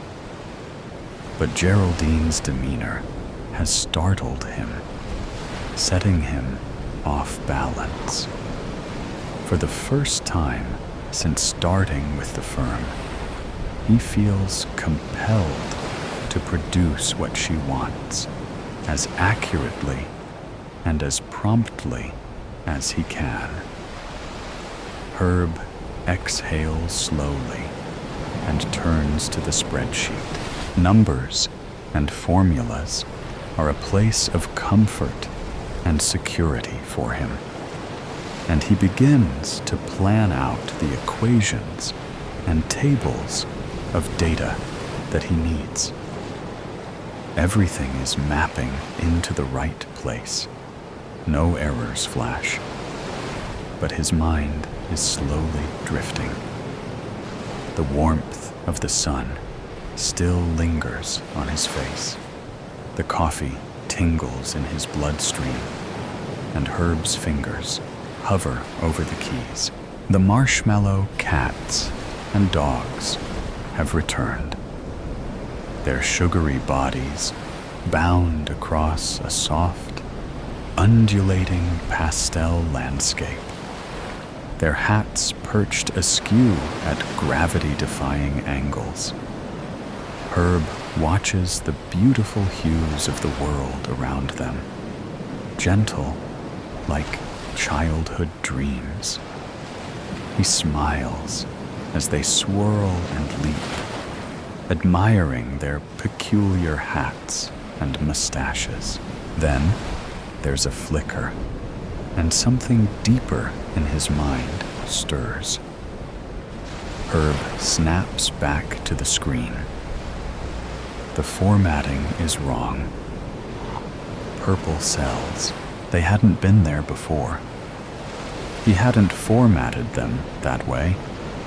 Herb was sure of that. The empty spaces within them pulse ever so slightly, and Herb's stomach tightens as he recalls the numbers on the golden-tipped butterfly.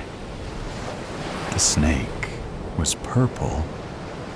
He tries to remember the patterns. Had there been numbers? Herb leans back in his chair and closes his eyes, trying to recall, attempting to re-summon the lunchtime dream. The marshmallow creatures appear again, bounding across rolling, gentle pistachio fields, warm, comforting, inviting. But that's not what he needs right now. The snake had been different. It had coiled through a spiral of violet and deep shades of green, its smile knowing, its movements slow and deliberate. Herb pushes deeper into the memory, searching for it, feeling the gentle marshmallow dreams resisting, as if trying to keep him away. Then he finds it. The kaleidoscope returns. Your dinner's ready, Herbert. But the snake slithers from the swirling pattern of leaves, its scales shimmering in purple hues. And there they are, the numbers, etched in golden ink along its back, shifting and twisting as the creature moves. Herb returns to his desk with a jolt. His fingers move quickly before his waking mind erases what he's just seen. And with shaking hands, he enters the snake's numbers into the spreadsheet. The model updates. The figures align. Herb's heart thumps in his chest. The purple cells have turned gray, but he doesn't know what the new snake-derived data means. But when he prints the pages and places them on Geraldine's desk, she looks at him with something close to admiration. Interesting, she murmurs. Geraldine chews her freshly painted lips as her eyes move across the sheets. This changes things. Leave this with me, true love.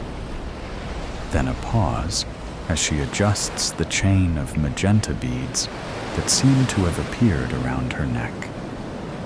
Thank you. Later in the week, we find Herb reflecting on the events of the last couple of days. He's continually surprised and a little bewildered at the changes he sees in Geraldine's persona, gaining subtle hints of color in both her wardrobe and her demeanor. With every financial forecast or model that she requests, amidst wild daytime dreams and flickering spreadsheets, Herb delivers the goods. He knows he's making a good impression, but his daytime reveries are changing, showing him things he's never seen before, and he isn't sure how he feels about that. The faded and worn knees of his trousers have thinned further, now nearly transparent. And when he catches his reflection in the washroom mirror, the patchy stubble on his chin seems to be developing a rather gray tinge. Herb's comforting daydreams, full of soft and gentle color, seem to come less readily, and the pink and blue creatures keep on vanishing over the darkened horizon. The spring that threatened to flourish just days earlier has retreated back into winter, and a bitter easterly wind whips around every building and street corner. Today, it is Friday, and Geraldine wants the latest figures to review over the weekend.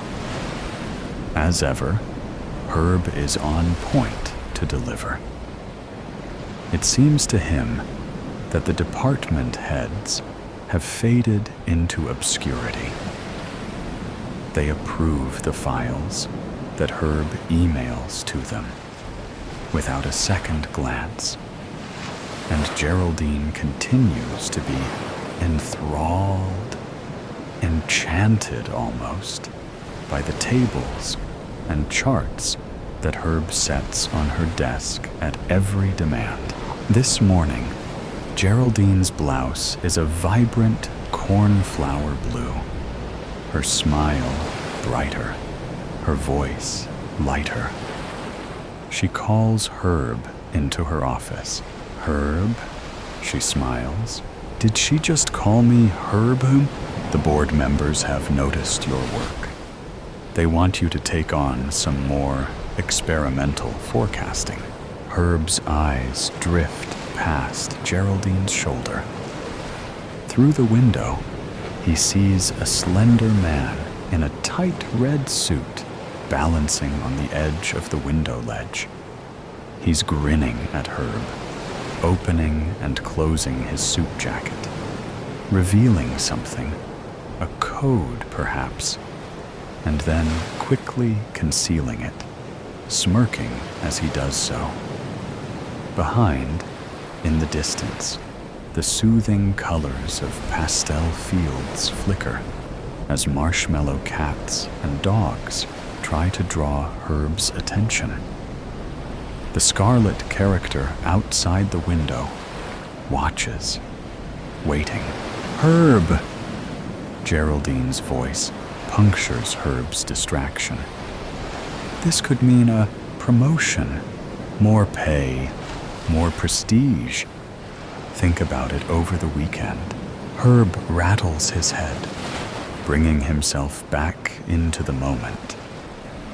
"I'm sorry, Geraldine. It's been quite a week." He looks down at his hand.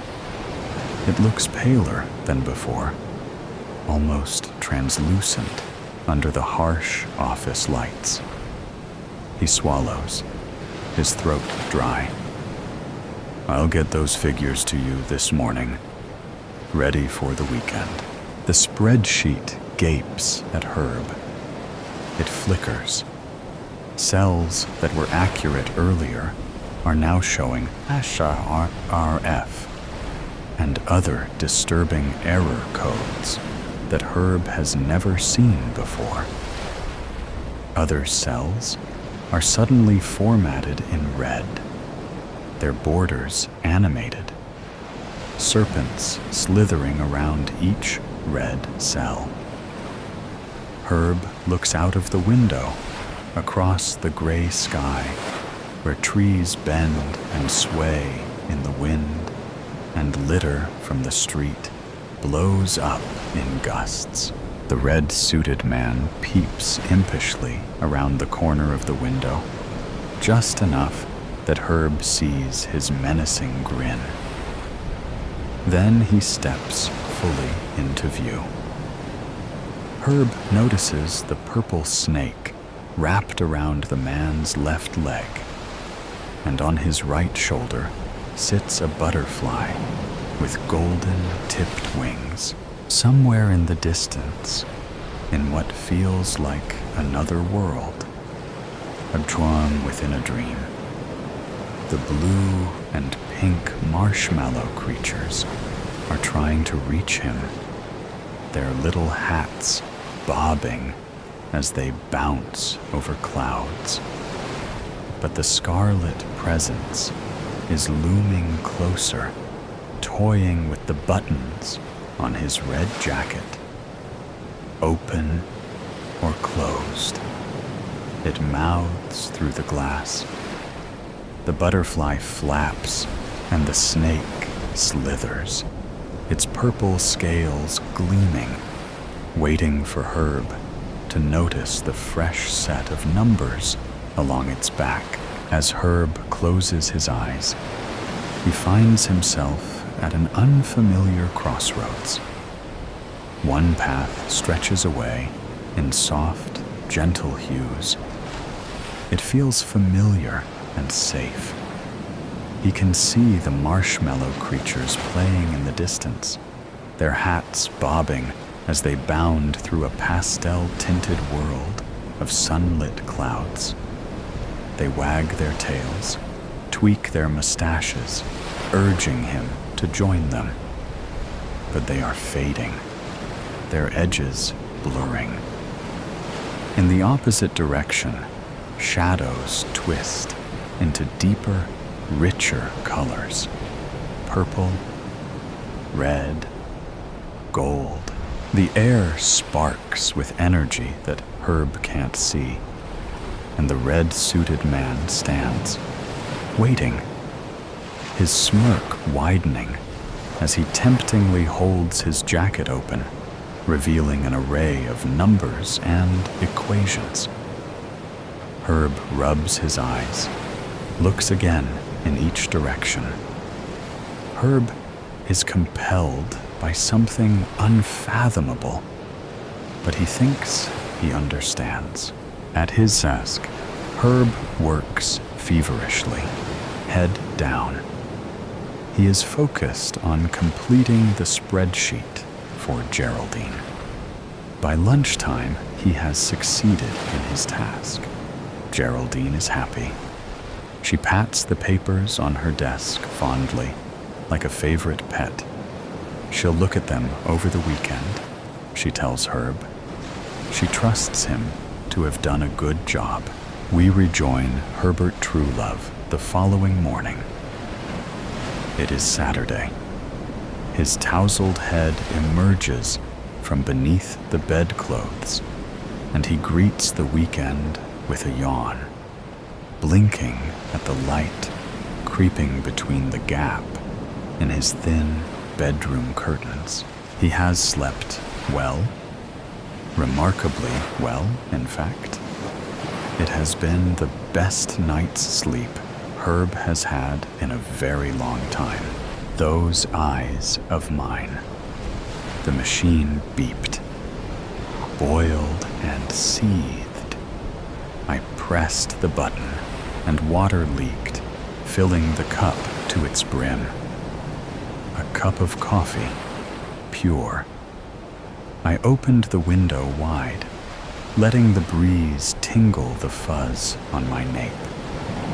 Sat beneath it, picked up the cigarette from the ashtray that had burned lonely for so long that the ash stretched from its tip almost to the cotton, forming a bridge undisturbed by its weight. I shook it off and pulled on it. The taste of burned butt dominated the tobacco tang. The coffee cleansed it. Drops from the drizzle intruded on my domicile, enhancing the soothing effect of the wind on the dots they marred. The sun had tucked tail and crept behind clouds. Rest, the doctor had prescribed. Nerves, stretched thin, throbbed in harmony with the rain. Oh, the rain. How could I, Doc? The weather called my name. I donned my shoes and jacket, closed the door, strode down the stairs to the streets. The slabs of cement towered over, reaching for the skies. The drops welcomed me, painting me gently. A ball snuck in, got trapped between my eyes and glasses, while the rest rained down like arrows on a battlefield. People buzzed up and around, busy little bees. Yet, however or whomever I tried to peek at, all that I managed to see was but a blur, mangled by the shower, by the rain, by its tears. They paved a path for themselves, dug ruts on my glasses. My vision failed to pierce.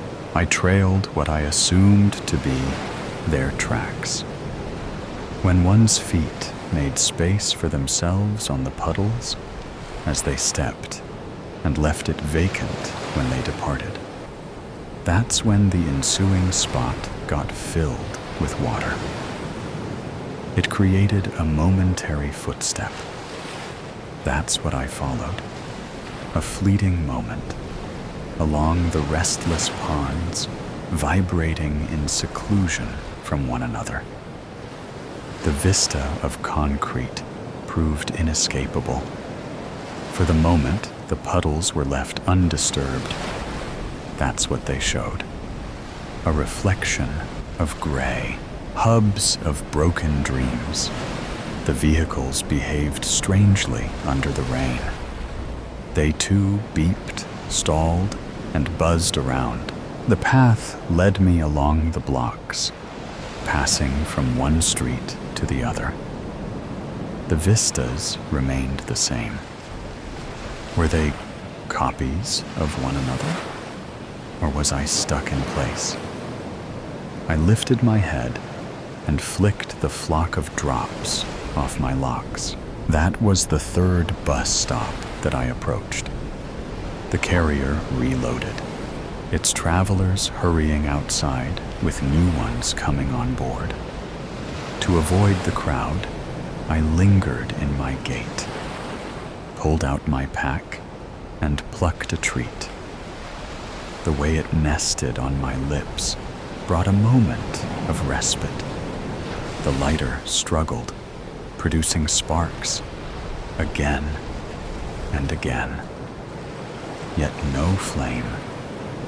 The rain dampened both. The bus drove off.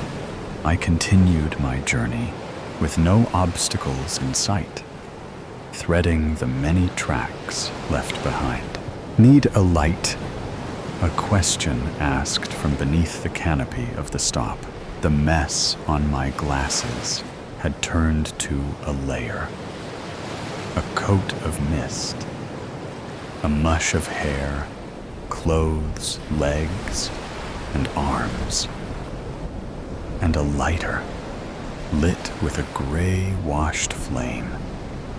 I crouched, touched the light, and tasted the smoke, pulled my head back into the rain. What? You'll just leave? The tender voice continued, anchoring me on the dock. I pondered. Was one cigarette enough? No. I towed two butts out of their home and returned the gesture. My glasses slid as I crouched, parked on the peaking bone of my nose. The clouds had slid too, allowing the sun to shoot its beams on the glass walls of the bus stop. Their pallid reflection blinded me, but I felt the pack lighten. The person lagged, suggesting hesitation. Disturbed by the sudden change in the weather, I looked back at the sun, but it was no more. Thicker clouds had settled in. The rain was picking up heat. Don't miss the next one. If you wish to avoid the deluge, that is, I said, stowing the pack into my pocket. The hymning tone concealed a plea behind my ear, maybe one of attention or of interaction. Entertaining these ideas had brought me here, so I failed to see a reason for another attempt. My surroundings grew tired, a waterlogged world crying in its stead. Steps continued. The rain poured. The worse it got, the fewer people brooded. How did I end up here, I wondered, amid this city, amid the crosses of colorless walls, and amid the faceless people? How far had I wandered? How long it had been? I swerved on the road, heading towards the park. An island with different scenery. Or so I thought. The rain had dug its claws here too, washing away all that would help me recall what was. Think of what could have been. Instead, I was forced to watch what is in another gray landscape. The sky's tears battled with the leaves. The branches swung at one another. Fierce battles ensued. The road continued straight up to a fountain, where it diverged and transformed into a circle, and restoring itself back into a straight line, it continued. I sat near the formation, for the trees obeyed the road, and the sky, with its gray clouds, remained visible, and the battles fought turned into echoes from afar. The rain poured, thickening the layering clog on my glasses, changing it with another, never letting them rest. Down it poured. My cigarette had long been extinguished, yet the respite it brought remained all the same. And so, I kept sucking on the wet cotton. Lost, I dabbled with questions I knew I shouldn't ask. A man's worst enemy was his own mind. I had hoped for the rain to wash away the colors of my brain too. But they remained, blinking ever so often, showing me what was. My clothes heavy, burdened with the rain, pulled me down on the bench. My hair too, wet, as if splashed on my scalp. I bit the butt with my teeth and looked above, to the soaring skies. My eyes were protected, so I didn't flinch. Instead, I enjoyed the moment of rain, enjoyed the moment of solitude, the moment of respite. The rivers ran, the fountain spat, and the clouds rumbled. I remained. For how long could I remain? For how long would I? My legs pulled in pain, and noise had settled at the bottom of my feet, a numbing pump. My head ached. I pulled on my dimmed cigarette. In this park, I had hoped to encounter a spark of life. The leaves were falling, the branches were breaking from the wind, and my ankles drowned beneath the rivers. The pouring rain consumed. Hungry, it ate everything. But the pain, my teeth, failed to cling on. My mouth gapped. I dropped my companion. It soaked, increased in weight, and sank. What was another lost cigarette in the rinsing sea? Jailbreak. The cold, sterile hallway just outside of my confinement center wall made it possible to hear every footstep, growing louder as they neared me, fading as the person receded into the distance. marching to whatever task they were assigned. It was impossible to know how long I'd been here. Minutes felt like days. Hours felt like months. All I knew was that it was time. What was that quote from the Shawshank Redemption? Get busy living or get busy dying. It was now or never. I'd spent the last several months learning the patterns and rhythms of this facility, and I'd discovered that it was possible to make an escape undetected. It was, however, highly improbable. The odds of being discovered were astronomically high, and the consequences ranged from merely being returned to captivity, or, well, one simply had to come to terms with the risk being worth the reward. My mind was made up. The door to my cell was never locked, interestingly enough.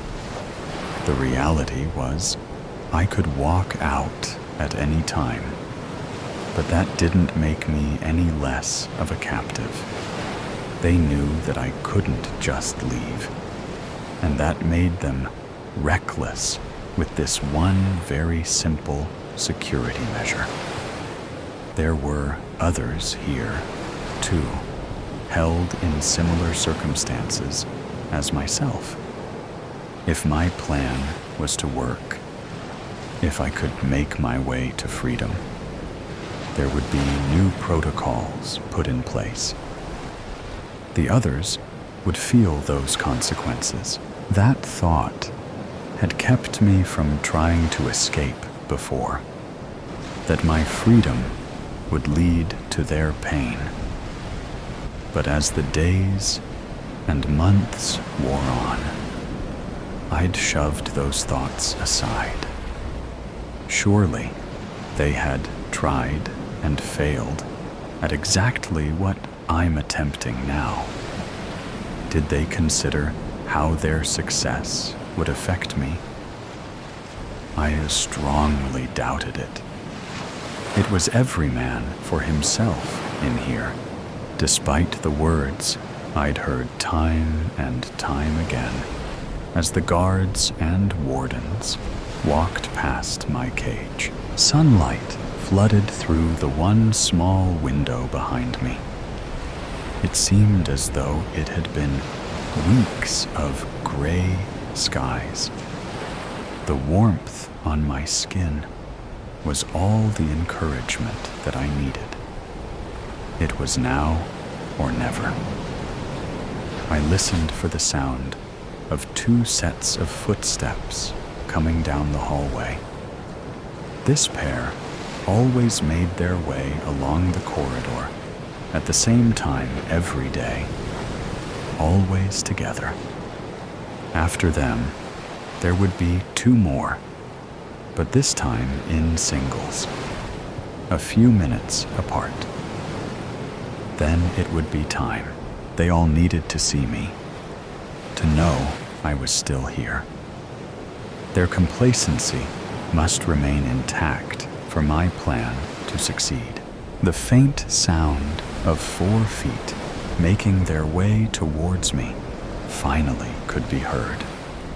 The steps grew louder, keeping pace with the increasing pounding of my heart as I knew the time had come. Louder, louder. My pulse began to increase. I had to bring it down. This cannot be done if I can't control my nerves. I felt my hands begin to shake a little with the increased adrenaline.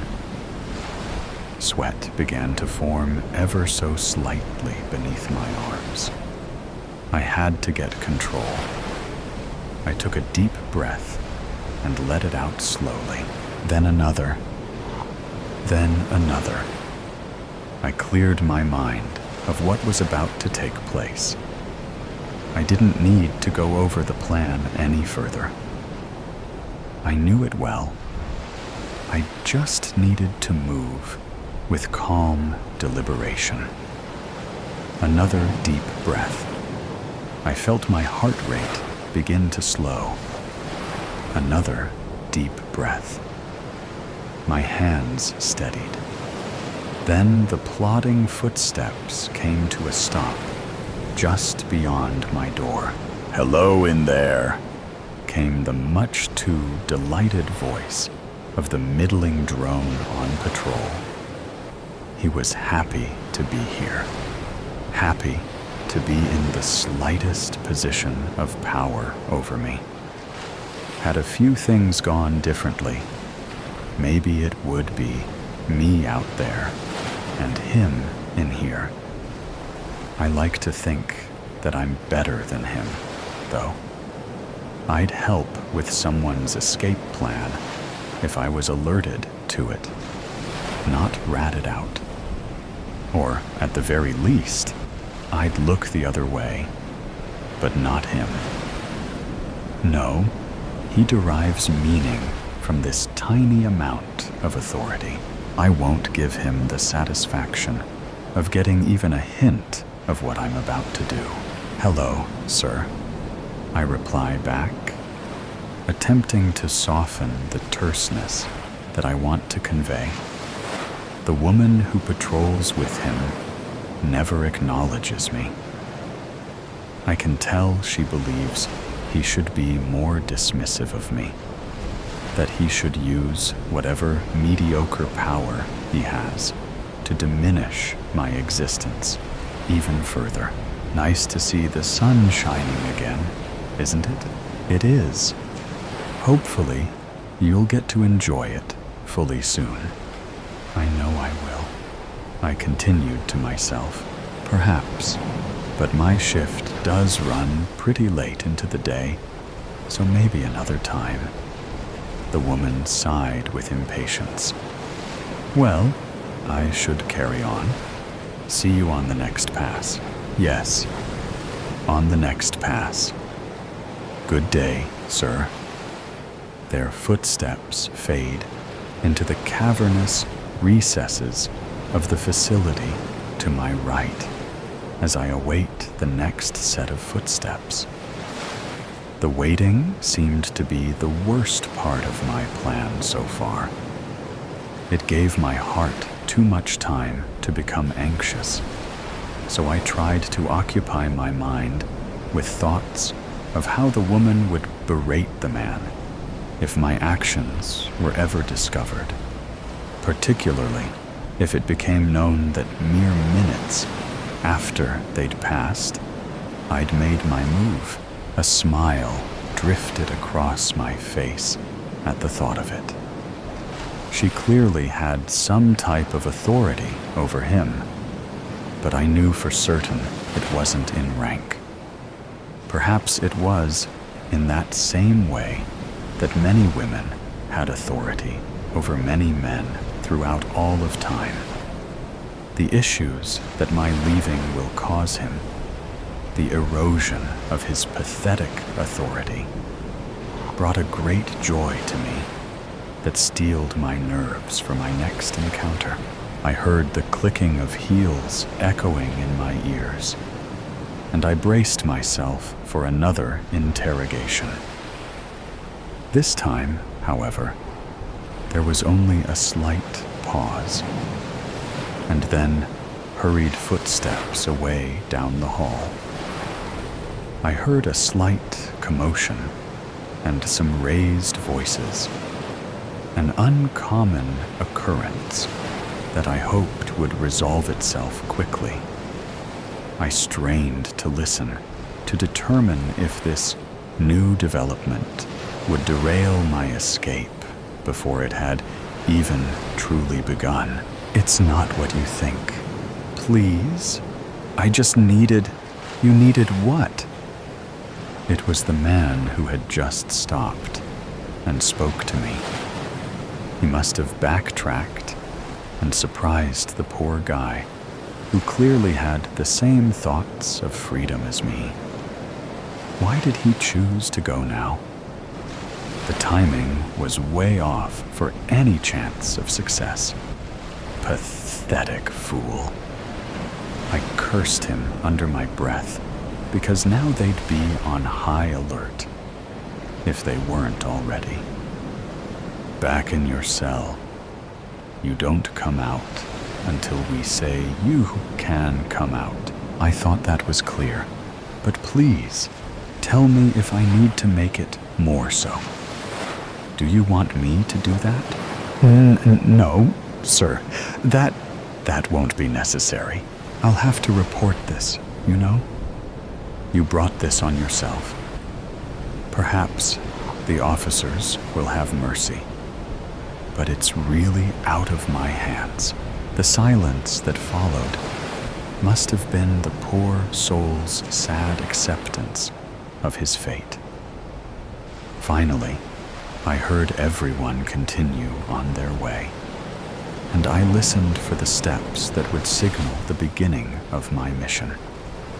I said a quick prayer that my outcome would not be the same as the one I'd just witnessed while the third patrol made its way to me. "Hello in there," came the petite voice of a woman nearing 60 years old.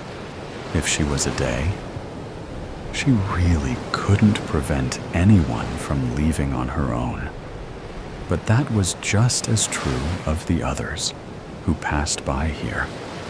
Their abilities relied completely on their willingness to report to those who could act. Dodging detection by these tattletales was the only path to a successful jailbreak. "Hello, ma'am," I replied back, hoping I concealed my utter disdain. Calling me ma'am is unnecessary, but even more, it is unwanted. You make me feel old. My apologies. Nice to see the sun out again, isn't it? She examined me as she asked the question. It was not small talk. She was searching me. Yes, it is. It's been a while. Hopefully, you'll get out to enjoy it. My heart rate began to rise slightly as I replied. Her eyes pierced into mine as I took slow, deliberate breaths to calm myself. I can't imagine I appeared nonchalant, but hopefully, at the very least, I wasn't giving away my intentions. Well, I have a long day here, so it's hard to say, she said at last. My heart beat began to return to normal. See you on the next pass. Yes, on the next pass. Good day, Ma. I caught myself before the word fully formed. Good day, miss. She smiled at that, turned, and began to slowly walk toward my right, just as the others had. When I heard her steps turn the far corner and vanish, it was time for me to go. I stepped out slowly, looking both ways. The coast was clear, so I hurried to my left, careful not to break into a run, as the sound of my steps might give me away to someone I couldn't see. Around the corner to my right, there was a large desk and 2 chairs. I had discovered that this desk was only occupied 2 days a week. Today was not one of them, so I slipped behind it and waited. Now my heart was racing, but that was of no concern. If I was seen at this point, it was all over anyway. I only needed my nerves to stay intact enough to remember my plan. And if I'm being honest, the adrenaline would help my focus. This next part was crucial. I peeked under the desk and waited. Soon 8 sets of shoes appeared from the direction I needed to go. They would pass this desk and then break off in 2 separate directions, as they always did. I had never seen them, but I could hear them from my cell. If they saw me behind this desk, I was done for. It was the biggest risk to my plan that I was aware of. But they always seemed so engaged in chatting with each other that I felt like it was a risk worth taking. I tried making myself as small as I could and steadied my breathing. One glance in the wrong direction by any of these 8 sets of eyes could cost me everything. I closed my eyes and just listened. It sounded just like it always had. This group was all men. They were young and constantly spoke over each other, trying to one-up the last story, get a bigger laugh, be a bigger idiot. But their youth didn't make them any less dangerous. In fact, it was probably the opposite. They had more to gain by exposing someone like me trying to escape. Thankfully, they seemed to be their normal, obnoxious selves today. They loudly caravanned past me, but then they stopped abruptly. That wasn't normal. Did you hear that? One of them asked no one in particular. The group continued to jabber on. Wait. Shh, he said more forcefully. Panic began to form in my chest. I tried to make myself even smaller and more invisible underneath the desk as I held my breath, desperately trying not to make even a whisper. When the whole group was fully compliant in listening intently, the questioner let out the longest, loudest, most foul flatulence directly at my hiding place. He erupted in laughter as the rest of the group had mixed reactions of laughter or complete disgust, while I did my absolute best to not give myself away. A cough building in my chest as my eyes began to water. At last, the group moved on, splitting into 2 groups of morons, as was the usual course of action. When the sound of both had sufficiently faded, I collapsed onto the floor and allowed myself the smallest of coughs to clear my lungs before peeking out to be certain I was alone. The next doorway I needed was down the hall, where the dangerous imbeciles had come from. Once I went through those doors, I was in foreign territory. I had no idea what the comings and goings would be like, so I'd have to maintain strict diligence of focus.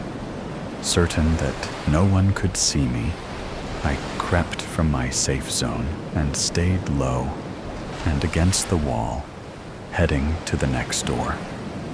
I put my ear against it and listened. Silence. I cracked it open and slowly entered the next room. To my left was a bank of elevators. To my right, a restroom. But the hallway was empty. I stepped into the open and was deciding on whether an elevator or the stairwell was riskier when I heard voices approaching the door at the far end. Without a thought, I leapt to my right and into the restroom. I pushed a stall door open, closed it quickly behind me, turned the lock, and climbed onto the toilet, using my hands to balance against the walls of the stall, formulating a plan of what to do in the event that the group followed me into the restroom became unnecessary, as I heard them pause outside of the door and briefly chat before moving away. I wasn't sure where they had gone, or even if all of them had left. But I had to keep moving. I had no choice. I slipped out of the stall and poked my head out of the restroom. The hallway was once again empty. I decided to take the elevator down. There was an equal chance of an encounter with someone either way, but at least the elevator was faster. I needed luck for this to succeed, at this point anyway, so I pushed the button. The cables and gears of the elevator working sounded as though they were beckoning the whole building to take notice of the fugitive awaiting the doors to open. It felt like days passed, but finally, the elevator arrived. I was prepared to flee to my restroom of refuge if someone was in the car. But fate shined on me and I stepped inside and pushed the fear of having nowhere to run deep inside as the doors closed in front of me. I had to get down 4 floors. If I could do that, I would be able to taste freedom. To this point, my vanishing act seemed to have gone unnoticed. I heard no alarms. No one seemed to be chasing me. The doors opened on the ground floor, and I stepped tentatively out, checking both directions. The lobby that the lift exited to was empty, aside from a few chairs and one low table. There was one guard station I had to get past, and then I simply needed to keep moving, far away from this place. The guard's head was down, distracted by whatever was keeping him glued to his phone. He didn't know me. I could simply walk past him, but even that seemed like a risk. It was not the time to get sloppy. Hugging the wall, I walked closer to the officer until I felt I had no choice but to crouch down. I still needed to move quickly in case anyone from the 4th floor found their way down here, but I'd have to do it from the ground. I laid flat and began to army crawl along the edge of the guard station's massive marble desk. When I'd reached the other side, I edged close to the wall again and inched my way to a standing position and began to walk. "Sir! Hey! Mister! Hey!" Panic. The guard must have finished his TV show at the worst possible time. I glanced back to see him getting out of his seat and coming my way. "Sir, you have to come back. Sir, you can't leave." Bet. I erupted into a sprint down the long hallway with windows on both sides. If anyone from the 4th floor could see me, it was all over. "You have to sign out. You can't just leave." Sign out? No way. The guard was gaining on me. He was fast, not like one of those lazy guards you'd see on TV who'd rather eat a donut than do a push-up. He was going to catch me before I could get off the grounds. It was over. I blasted through the door to the outside world and took the steps down 3 at a time. I heard the guard right behind me, closing in fast, just as a car pulled up and screeched to a stop. The door flung open. "Get in." I didn't stop to think. I jumped in and was closing the door as the car began to speed away. I glanced back to see the guard cursing and throwing his hands in the air before I turned to the driver. "Perfect timing," I grinned. "I wasn't sure if you could make it. You have your clubs? Matt's got 'em. He said he'd meet us there. So your boss let you go?" "Ha, no. But it's fine. No one knows I left. And by the time they find out, it won't raise any suspicions. No way I was missing the first round of spring. I knew it. I told them you'd make it. You just won me $20. Glad I could help you out. Buy me a beer at the turn. Now step on it. I want to putt a few before we have to tee off." The painted door, for what feels like an eternity. I stare at the bloodied body without being able to move.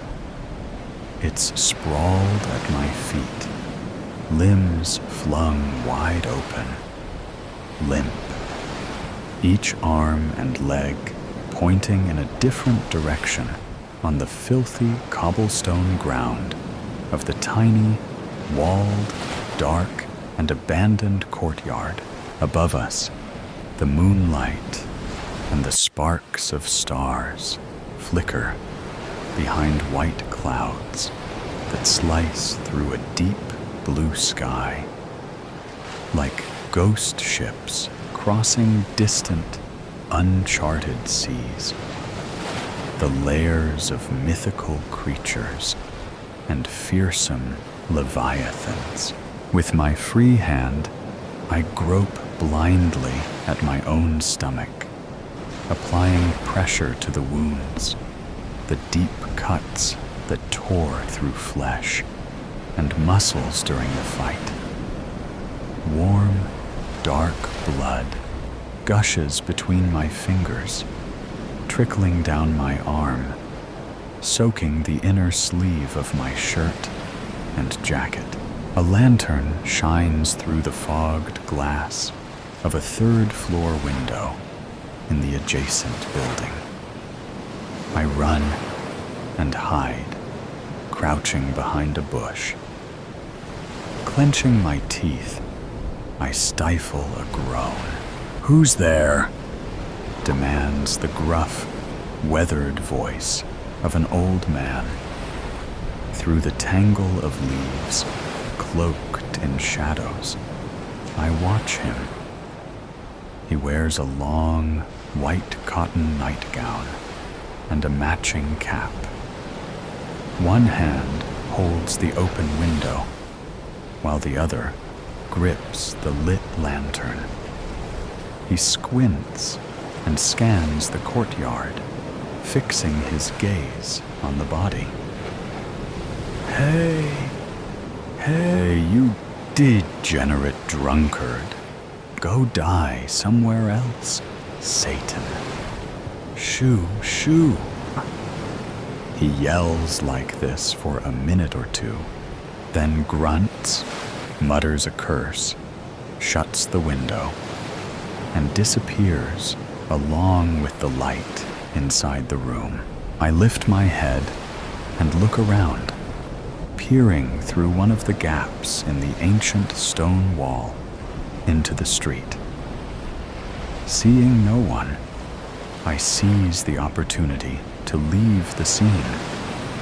I rise pull myself over the wall and slip into the narrow, winding cobblestone streets. I try to move quickly, but quietly. I fail at both. The wound slows me down, saps my strength, the precision of my movements, and wherever I pass, I catch the attention of horses tied to posts or hitched to carriages, and dogs guarding gardens and courtyards. The former neigh and snort, the latter bark, bare their teeth, and growl behind fences, stone walls, or the iron bars of gates.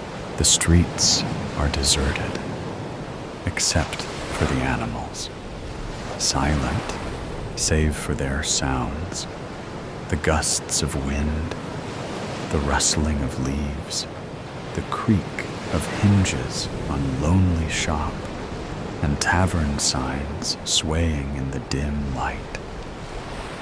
Of the lanterns hanging from sparsely spaced posts along the paths, only a few remain lit. I regret coming on foot, but at the same time, I know I had no choice. I couldn't risk having the coachman as a witness, and driving my own carriage alone would have raised too many suspicions. A rider draws far more attention than a man on foot. A man can move unnoticed, can hide at the first sign of danger, can leap over walls and slip through courtyards unseen, can climb walls and travel across rooftops. After a while, I stop feeling my legs, stop perceiving their movement. Despite my thick, fine clothes, I feel a terrible cold creeping up my spine, stabbing beneath my ribs, filling my chest and guts with dread. I collapse on my knees beside a wall and sit with my back against it in a dark alley, sheltered by shadows, trash, and foul smells. Just a minute, I think. I only need a minute if I allow myself 1 or 100.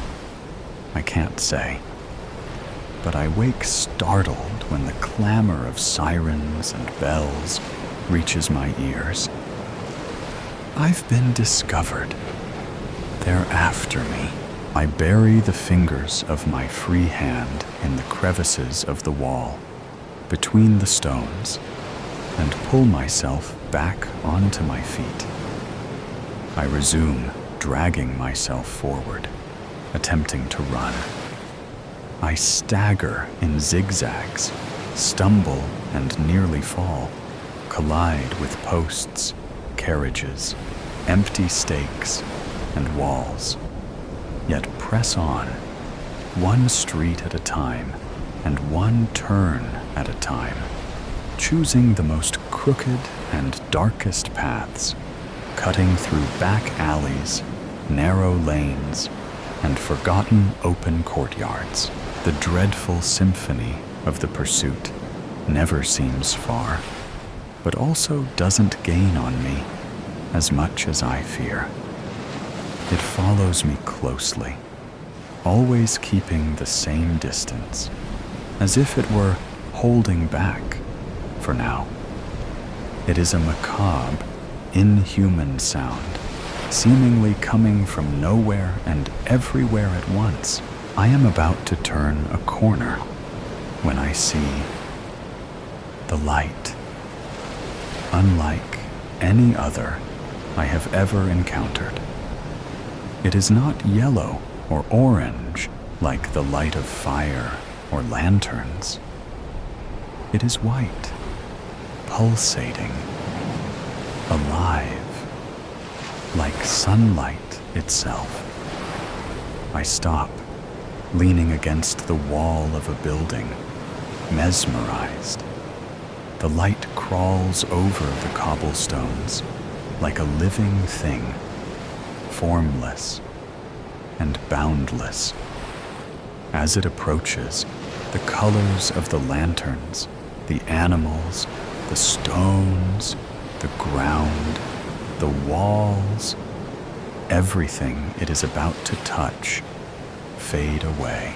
It is as if the light is absorbing these colors, transforming objects into pencil sketches on white paper, like the ones I make before transferring my drawings in color to the canvases that I exchange for prestige, privilege, and fortune. Then the light swallows them, sucks up the colorless drafts as well, consumes them as if it were an immense, infinite mouth. The mouth of God, reclaiming into cosmic oblivion the living and the dead of this world. Behind the blinding curtain, the world disappears, ceasing to exist in a way that defies both physics and human intellect. Slowly, the light moves forward, a white void, smooth and shapeless, transforming what once was into nothingness. It is at that moment that the bells and sirens grow louder and closer, unbearably near. I look around and then start running again. I cross the intersection, with the light devouring the finite world to my right, and follow the street perpendicular to its advance. In a desperate attempt to lose my pursuers, I turn corners at random, sometimes left, sometimes right, zigzagging northward. My twists and turns are not always aimless. At times, I am forced to turn here and there, or backtrack when the wall of light appears just a few steps ahead of me, burning my eyes and rushing to envelop me. I shield my face behind my free hand and dive into the first available path to the right or left, or pivot on my heels and retrace my steps to the previous crossroads.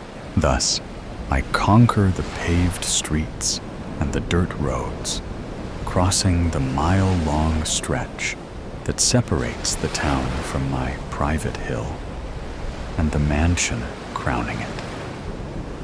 I pass through the garden gates and rush to the front door.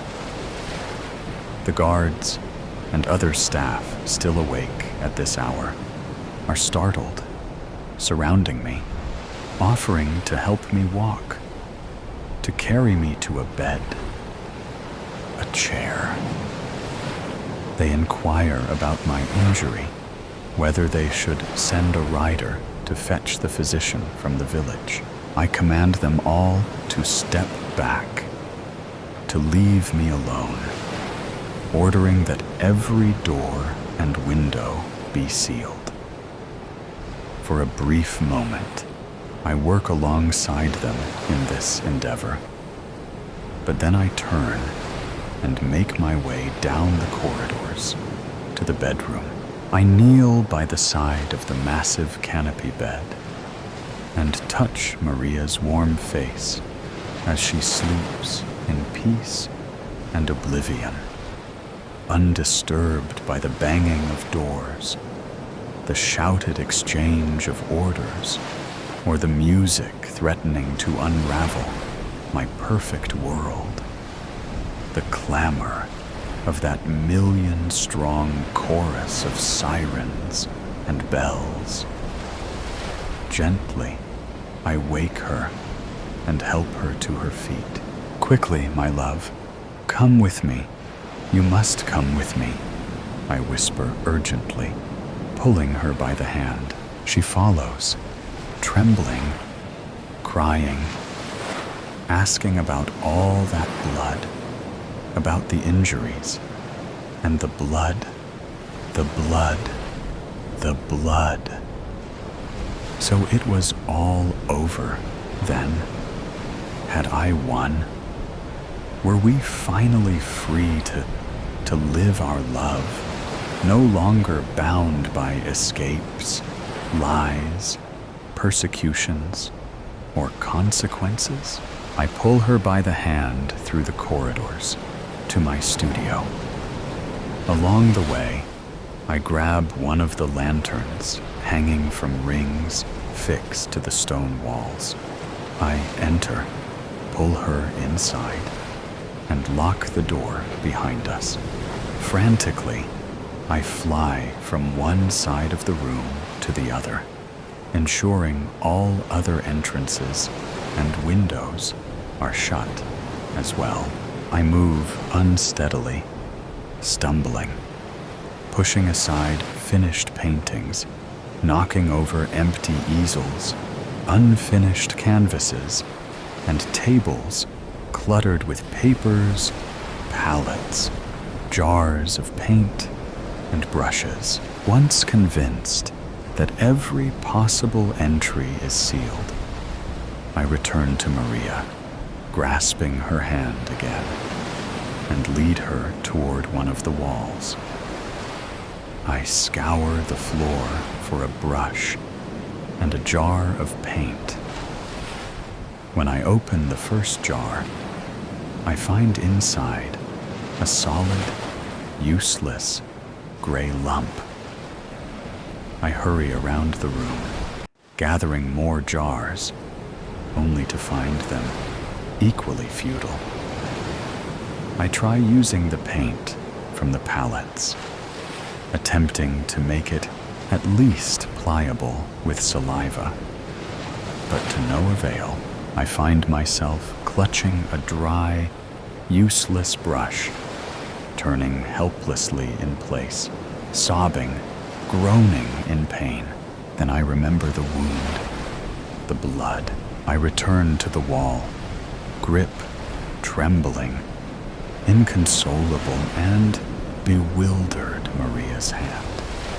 Dip the brush into my own wound, pulling it out with bristles drenched in blood, dripping red. Together, we approach the wall, and I begin to work. The bells and sirens grow ever closer, unbearably close, now just outside the corridor, sounding in neighboring rooms. With desperate and vigorous strokes, I paint a doorknob, our only escape route. In my mind, I paint on the other side the perfect world, the perfect life, the happy ending we deserve. I squeeze Maria's hand a little tighter. I let the brush slip from my sticky, blood-soaked fingers, falling with a muffled thud beneath the cacophony of sirens and bells. I close my eyes and take a deep breath. With my free hand, I reach toward the doorknob and grasp nothing. No, this can't be. I open my eyes and try again, this time keeping them wide open. Around us, the bells and sirens engulf the world, drowning out every other sound and voice. I try to scream, but no sound comes out. I look around, over my shoulder. From every corner of the studio, through the cracks in the windows and doors, the white, deadly light, that devouring force, seeps into the room. It stretches through gaps between boards, and under the passages, swallowing colors, easels, brushes, canvases, and loose sheets of paper. I turn to Maria for one last embrace, but there is no time to know if the movement is completed or if the light is faster, extinguishing us before our farewell can come to fruition. I wake up with my head pounding, the bells and sirens exploding within my temples, and then the music begins to make sense. It sounds familiar, and I realize it is not composed of actual bells or sirens. Blindly, I stretch my arm to the side, fumbling for my phone on the nightstand, and turn off the alarm. I squint at the blinding white light of the sun streaming through the window of my small room at the foot of my bed. Instinctively, still shrouded in the fog of dreams, I touch my stomach, searching for wounds, only to find it unscathed. Afterward, I get up, wait for the occupant of room 23 to finish their shower, take mine, get dressed, fill my travel mug with coffee in the kitchen on the ground floor of the pension, and rush to the bus stop a block away. Exactly at 7:45 a.m., I knock on the side door of the cafe where I work, located in the food court on the second floor of the Central Mall. William, the grumpy and bald manager, lets me in with a scowl and a grunt. I promptly put on my apron over my uniform, wear my cap, and take up my position. By 8:00 a.m., we are open and running full steam.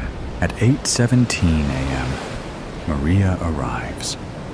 My sweet, small, slender, blonde, and gentle Maria with blue eyes. It's Thursday, and as usual, she is accompanied by her husband. He looks different in 21st century clothes, free of blood, with both eyes intact and without fatal gashes across his neck. They hold hands as they stand in line. At 8:22 a.m., they are in front of me, smiling and politely placing their order while they speak and smile, and I absent-mindedly jot down their requests. I see through the space between their bodies and heads, across the food court, into the art studio on the other side.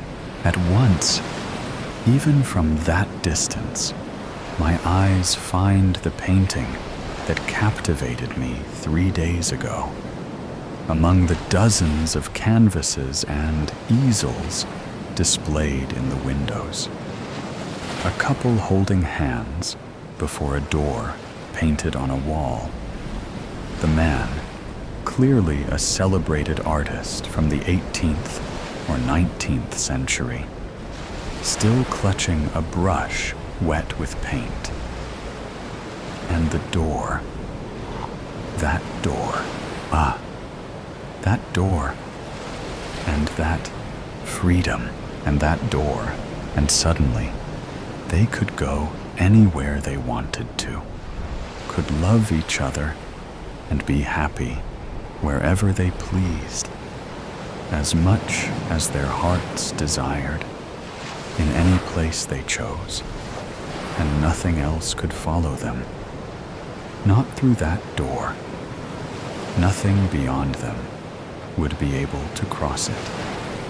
Certainly, nothing bad or evil. I finish jotting down their order. We exchange pleasantries, and the couple turns their back on me. Maria turns her back on me, taking a seat at one of the tables with her husband. The two share a brief kiss, a tender smile. Clearing my throat, I call out in a loud and steady voice, "Next!" And the line moves, and life goes on around here. The enchanted mind's canvas. Ella carefully added the finishing touches to her painting, layering vibrant strokes of green amid the earthy browns and faded tans of fall. The scene was one she had sketched in the park days ago. A quiet landscape draped in the remnants of late autumn, the air crisp with the bite of encroaching winter. As her brush danced across the canvas, her mind drifted to the frozen pond she had sat across from, its surface resembling a sheet of shattered glass reflecting the pale autumn sky. Then something shifted. A sudden eerie chill prickled her skin, creeping over her arms despite the warmth of her studio. The faint scent of damp earth and decaying leaves filled her nose, so vivid it nearly overwhelmed her senses. A sharp gust of wind brushed past her cheek, biting at the tip of her nose. She gasped.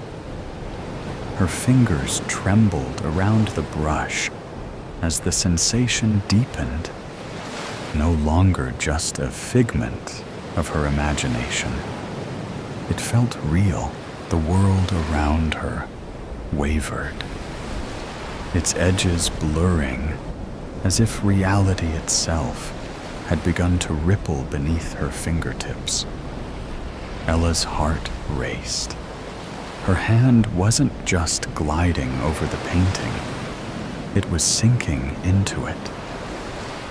Her studio began to shift, the walls dissolving into streaks of color, and then, in an instant, she was there. The park looked exactly as she had painted it. Frost-laced grass, undressed trees swaying, and a frozen pond glistening under the pale sunlight. The icy air sent a chill up her spine as the wind whispered through brittle branches. Her heart pounded. How am I here? Before she could take a step forward, the sensation snapped, sharp and sudden, like a rubber band stretched to its limit. The world around her rushed past in a dizzying blur, and in the blink of an eye, she was yanked back to her studio. Ella glanced around, her breath unsteady as she tried to ground herself. Her gaze settled back on her painting, looming more vibrant, more lifelike, almost as if it had absorbed some essence of reality itself. Her eyes then fell to the floor. Scattered across the hardwood were remnants of dead grass and brittle leaves, the very same ones that had lined the park's frozen ground. Her pulse thundered in her ears. Then, like a whisper from the past, a memory surfaced. One she had long convinced herself was nothing more than a dream. This had happened before. A few months after waking from her coma, she had felt the same eerie pull, like an inexplicable shift between worlds. But she had dismissed it, blaming it on the lingering haze of recovery, a mere figment of her imagination. But it wasn't just her imagination, was it? She had seen it happen, and more. It started subtly. Cats stretching, birds ruffling their feathers, shifting within the canvas. With each incident, her paintings became eerily lifelike, earning her recognition and eventually her own gallery exhibition. But this was different. This time, she hadn't just brought something to life. She had been pulled into it. A shiver ran down her spine. The cold from that autumn landscape still clinging to her bones. She turned back to the painting, a strange weight settling in her chest. Whatever was happening to her, it wasn't just art anymore. It was something deeper, something more powerful, and she had no idea how to control it.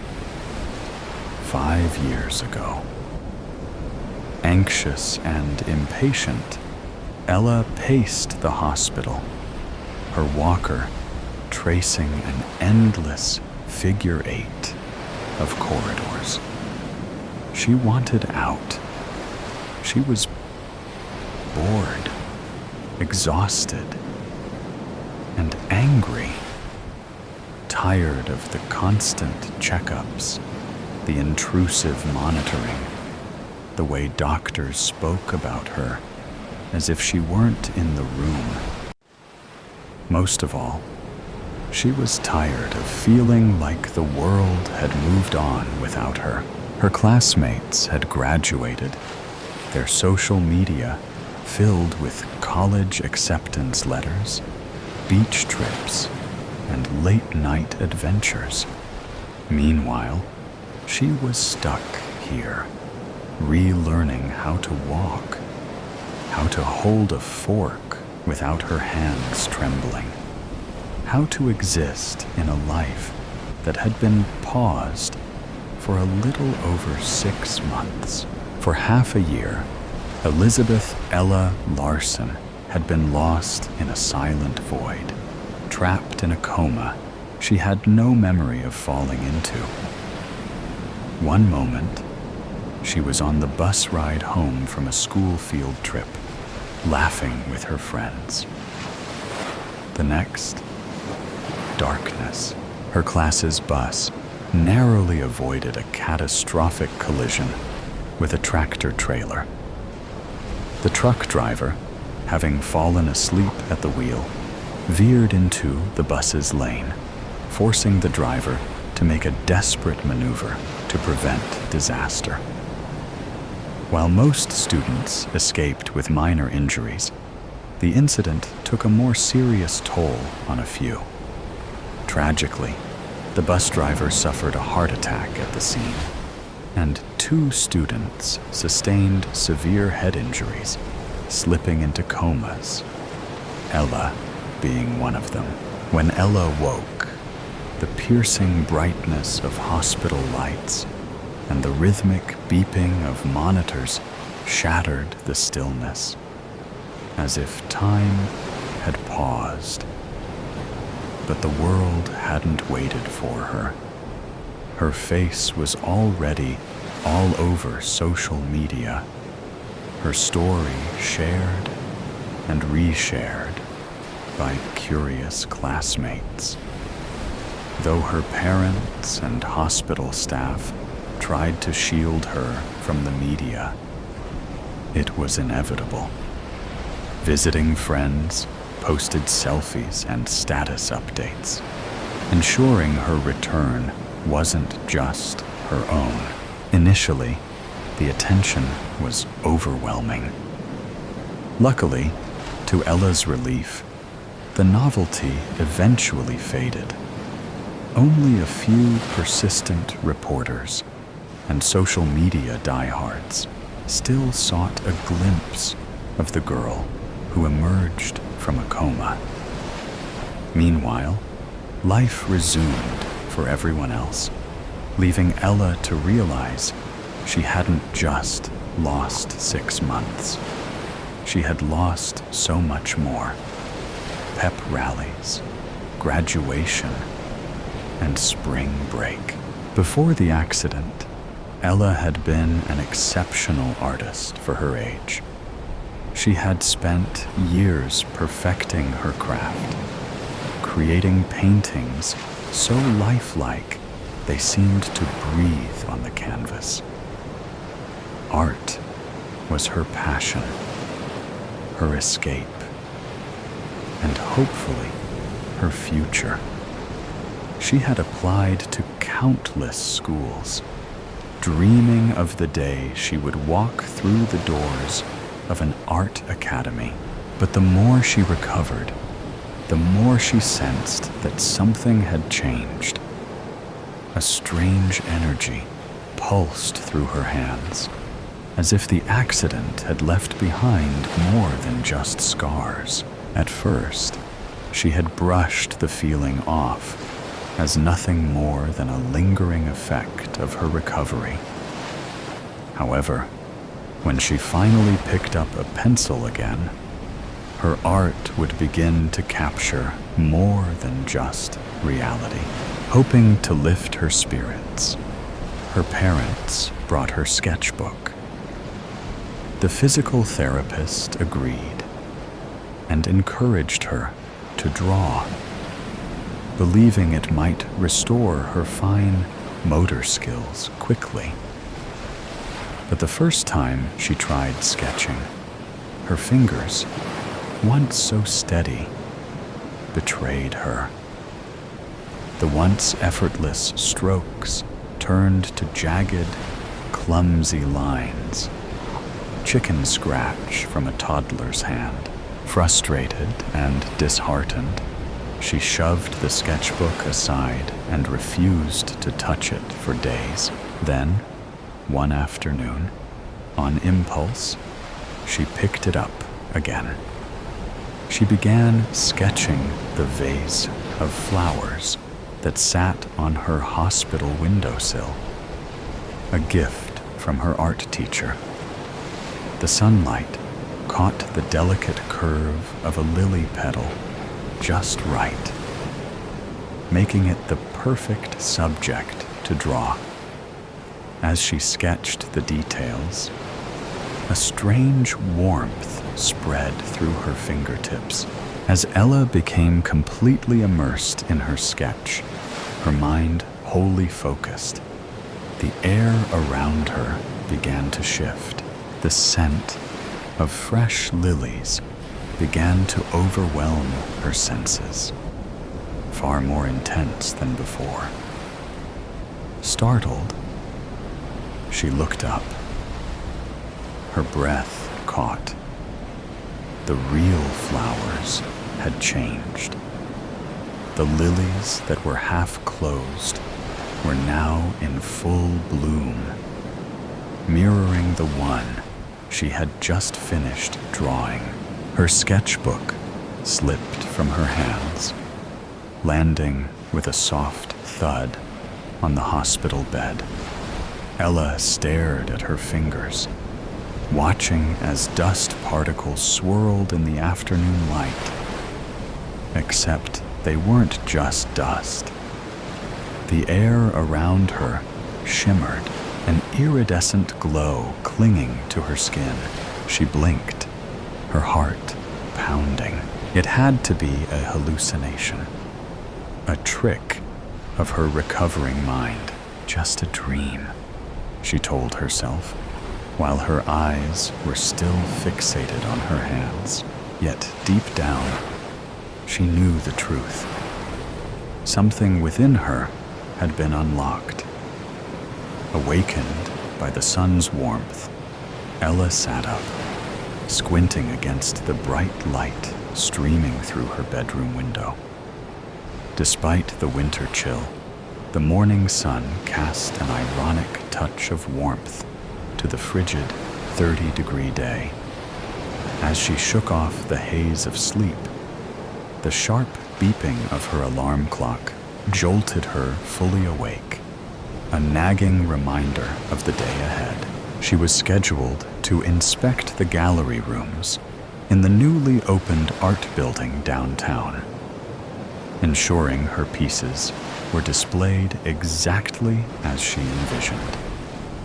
Tomorrow marked her debut exhibition, the moment she had worked toward for years.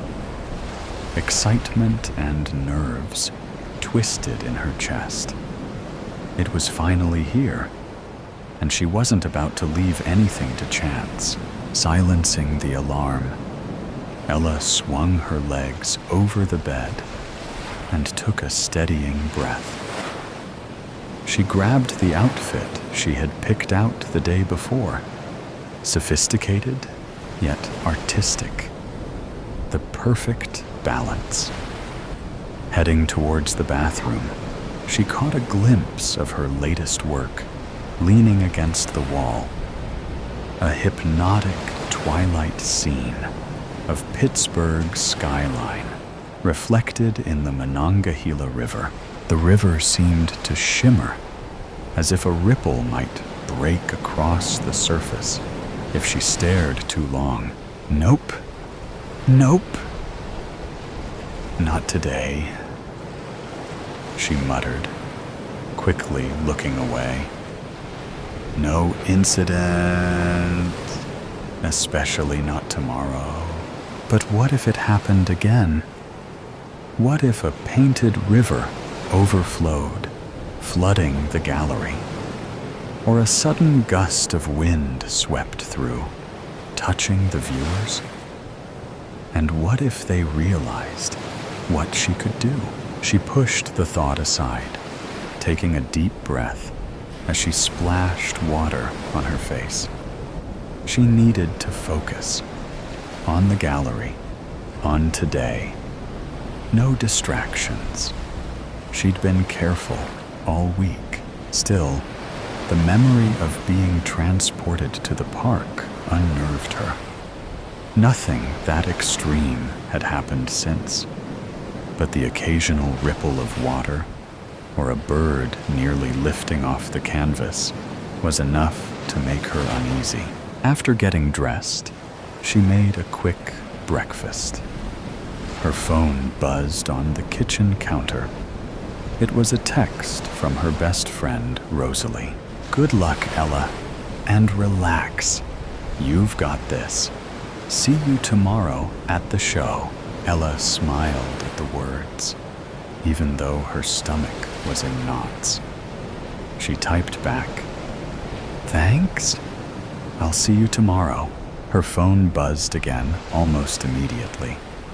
This time, the gallery curator. Just a reminder, the final walkthrough is scheduled for 11 a.m.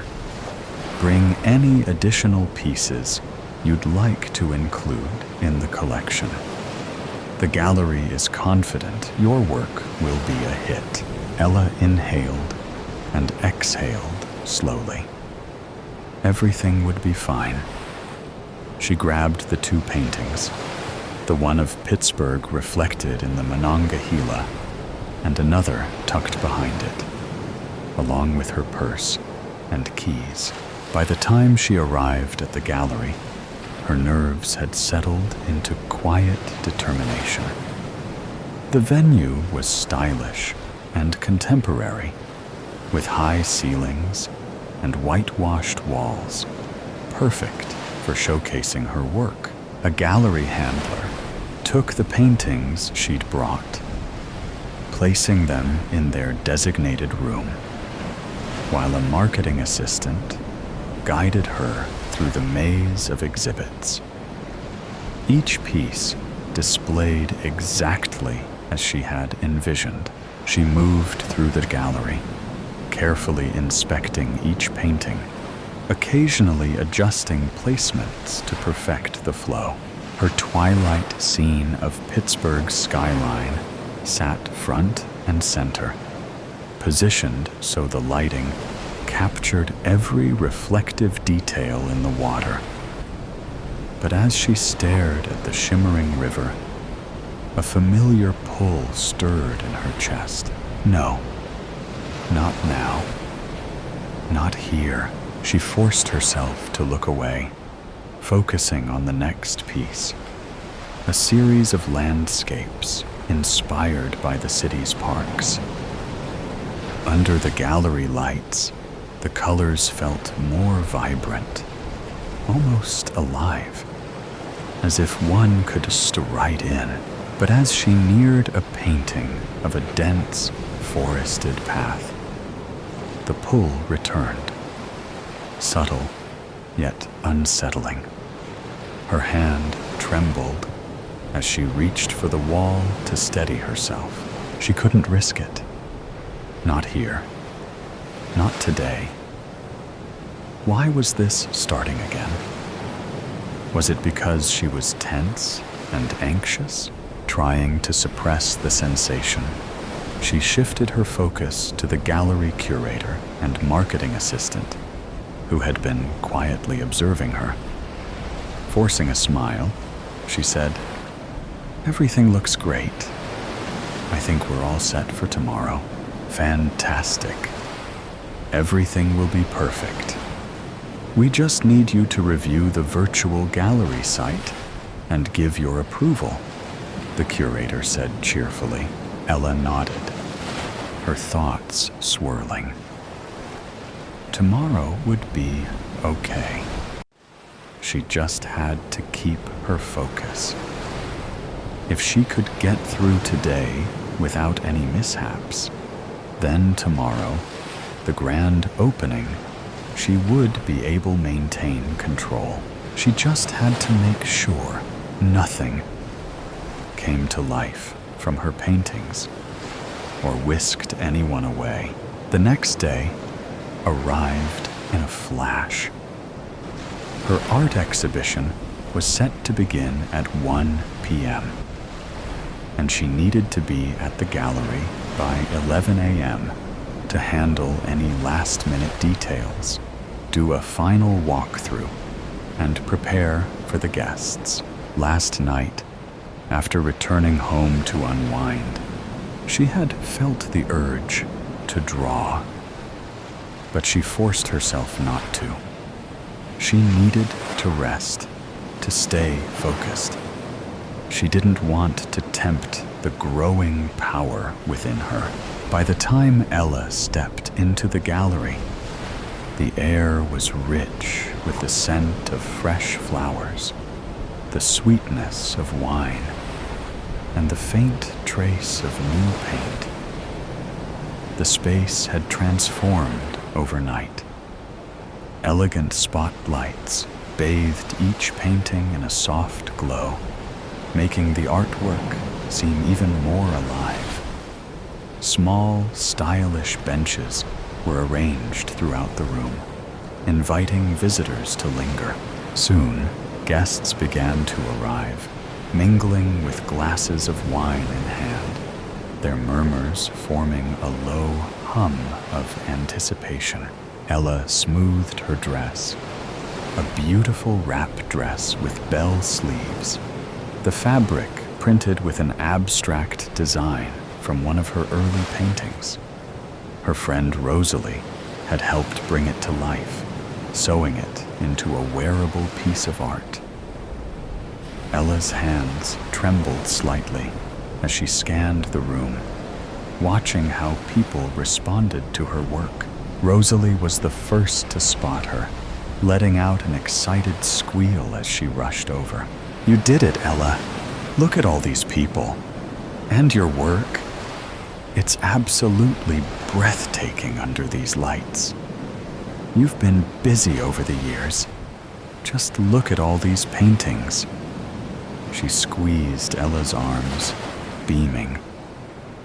"How are you feeling?" Ella forced a smile, letting out a nervous chuckle. "Excited, nervous, and definitely a little terrified." Rosalie laughed reassuringly. "Totally normal. Just breathe, okay? This is the moment you've been waiting for. And it's happening Before Ella could respond, a voice cut through their conversation. Ella Larson. She turned to see a distinguished older man with long salt and pepper hair and sharp eyes behind wire-framed glasses. He extended a hand. "Hello, I'm George Morgan, art critic for the Tribune. I must say, your work is astonishing. There's a vibrancy and realism here that I rarely see in paintings these days." Ella's heart pounded against her ribs. "Thank you, Mr. Morgan. That means a lot." She smiled, trying to keep her nerves in check. His gaze lingered on the twilight of Pittsburgh painting. This one in particular. It's mesmerizing. It almost feels as though the water is truly moving. How did you achieve such a remarkable effect? Ella swallowed hard. "Oh, I tend to get in a zone," she said with a small, nervous smile. "A lot of detail, layering, and finding the right mix of paint." Morgan nodded approvingly. "Enchanting, almost lifelike." As the critic moved on, Rosalie elbowed Ella subtly. "See? You're already impressing the media." Ella barely had time to absorb the moment before Dina, the gallery owner, approached with an eager expression. "Ella, would you mind coming with me? The guests would love to hear a few words from you. Some are already interested in purchasing your work. Just a short welcome and a bit about your inspiration, okay?" Ella's stomach clenched, but she nodded. This was part of the dream, right? Taking a deep breath, she followed Dina to a small platform at the center of the room. As the soft clinking of glasses faded and guests turned to face her, Dina introduced her. Ella steadied herself and took a deep breath. "Hello, everyone. My name is Elizabeth Larson, but most people call me Ella. First, I want to thank Dina, the gallery owner, and Jessie, the curator, for giving my art the honor of being the first exhibit in this beautiful new space. And of course, thank you all for being here tonight." She continued her speech, her voice growing steadier with each word. When she finished, a soft round of applause filled the room. Ella exhaled, a wave of relief washing over her. But just as she stepped down, a ripple of movement caught her eye. The twilight river. The light against the canvas shimmered. The water within the painting trembled, as if stirred by a real breeze. Ella's breath hitched. No, not now. Please, not now. Panic surged through her, but she forced herself to focus, willing the movement to stop. Every ounce of concentration was poured into holding it still. Her heartbeat thundered in her ears. She clenched her fists, nails digging into her palms, grounding herself. Slowly, the movement faded. The river stilled. She exhaled, relief washing over her as she forced a smile, just as a guest approached with a compliment. Hold it together. Just a few more hours. But deep down, she knew the truth. Her abilities weren't just growing stronger. They were tied to her emotions. and she was losing control. Across the room, a guest murmured in disbelief. "I could have sworn the cat's tail just wagged." Another gasp followed. Did that bird just fly to the other side of the canvas? Ella's stomach twisted. She needed to master her abilities. Fast, colorless heart. Set your story in a world that has lost all color. Colorless Heart by Lucy Apatow. Marie roused from sleep in the double bed inside the Paris Hilton Hotel. She sank into the comfort of the silky sheets and the fresh fabric smell. A smile splashed across her face, unable to open her eyes just yet. Freedom at last. Just her. No one else. No jumping on eggshells. Not being caught off guard. No secrets. No lies. Just Marie. No other soul in this room. Away from him. But it wasn't only about liberation. It was about protection, keeping her loved ones safe.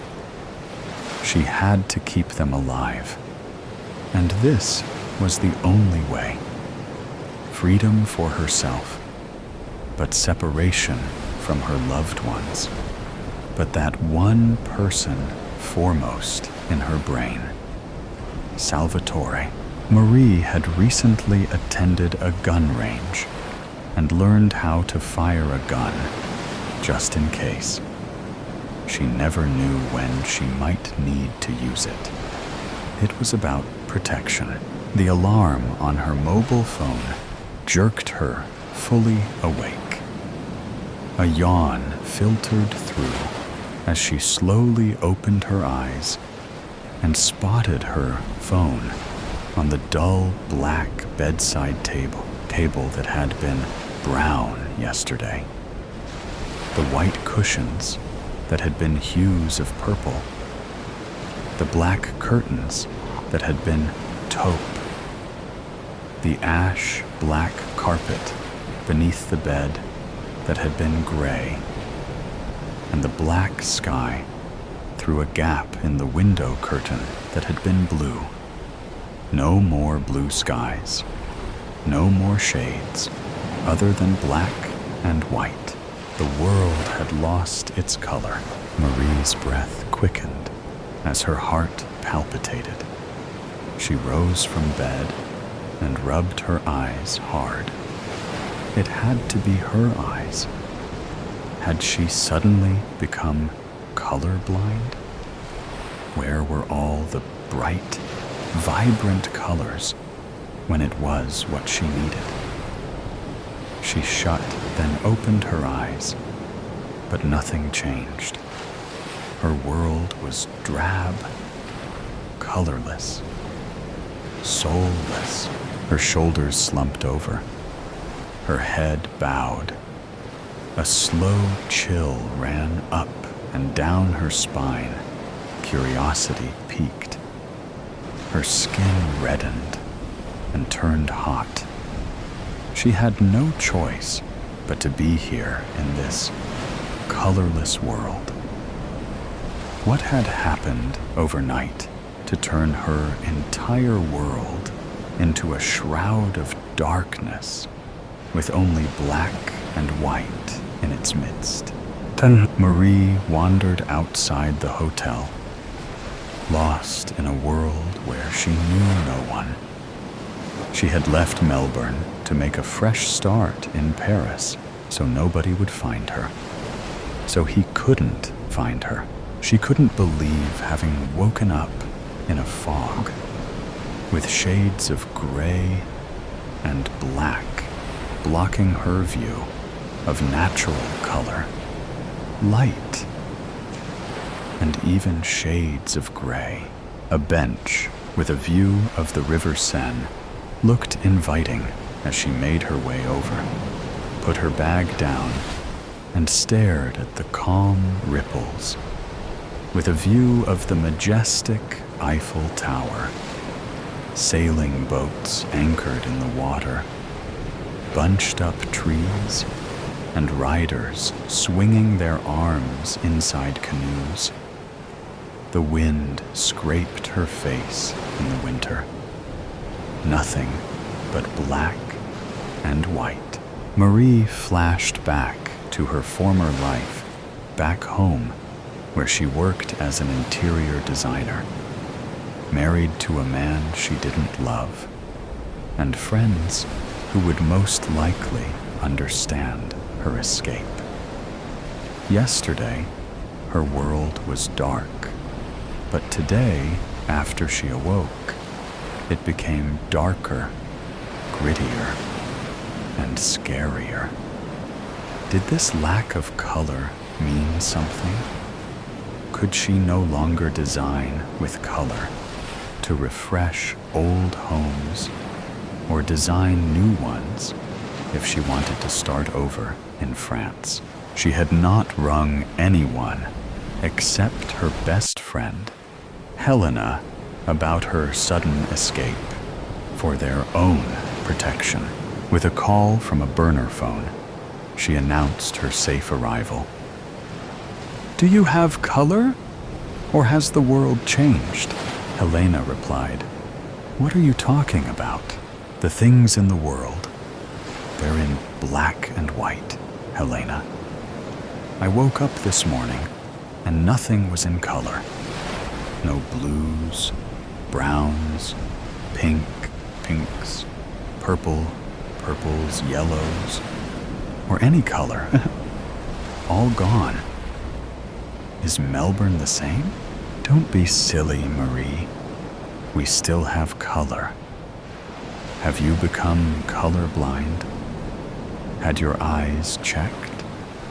You couldn't have become colorblind in an instant. Go get them tested. Oh, and please stay safe. I don't know when I'll call you next. You know how he is. He could be tracking this conversation, even if it's on a burner phone. I love you, Marie, and I'm glad you're safe now. One day, we'll be together again." Marie fought back tears after ending the call. She would miss her loved ones, but she still didn't get what was going on. Was she the crazy one, or did only Paris lose its color? With a sigh, Marie rose and made her way back to the hotel, knowing she'd have to find herself permanent residence. As she crossed the wide road, a towering man brushed her shoulder. "Oh, sorry."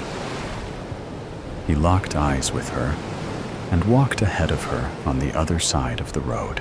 His broad shoulders and black eyes made her shudder, stopping in his tracks. "I have a message to give you." She angled her head. "Who are you?" "Here, take this," he said. She retrieved the note. He watched her. Who the hell was this guy? And why was he making her nervous? "Who are you?" "I'm just the messenger, lady. Read the note." "Who sent you?" He inched his way closer. "Benny did." "Now read the note." "No, not again." He found her. Would this bastard ever leave her alone? With a shuddering breath, she unfolded the note, her hands shaking and the back of her neck sweating. Bits of her skin prickled. What was this? She had to be dreaming as she read the note, her vision blurred as if the words weren't real. The threat wasn't real.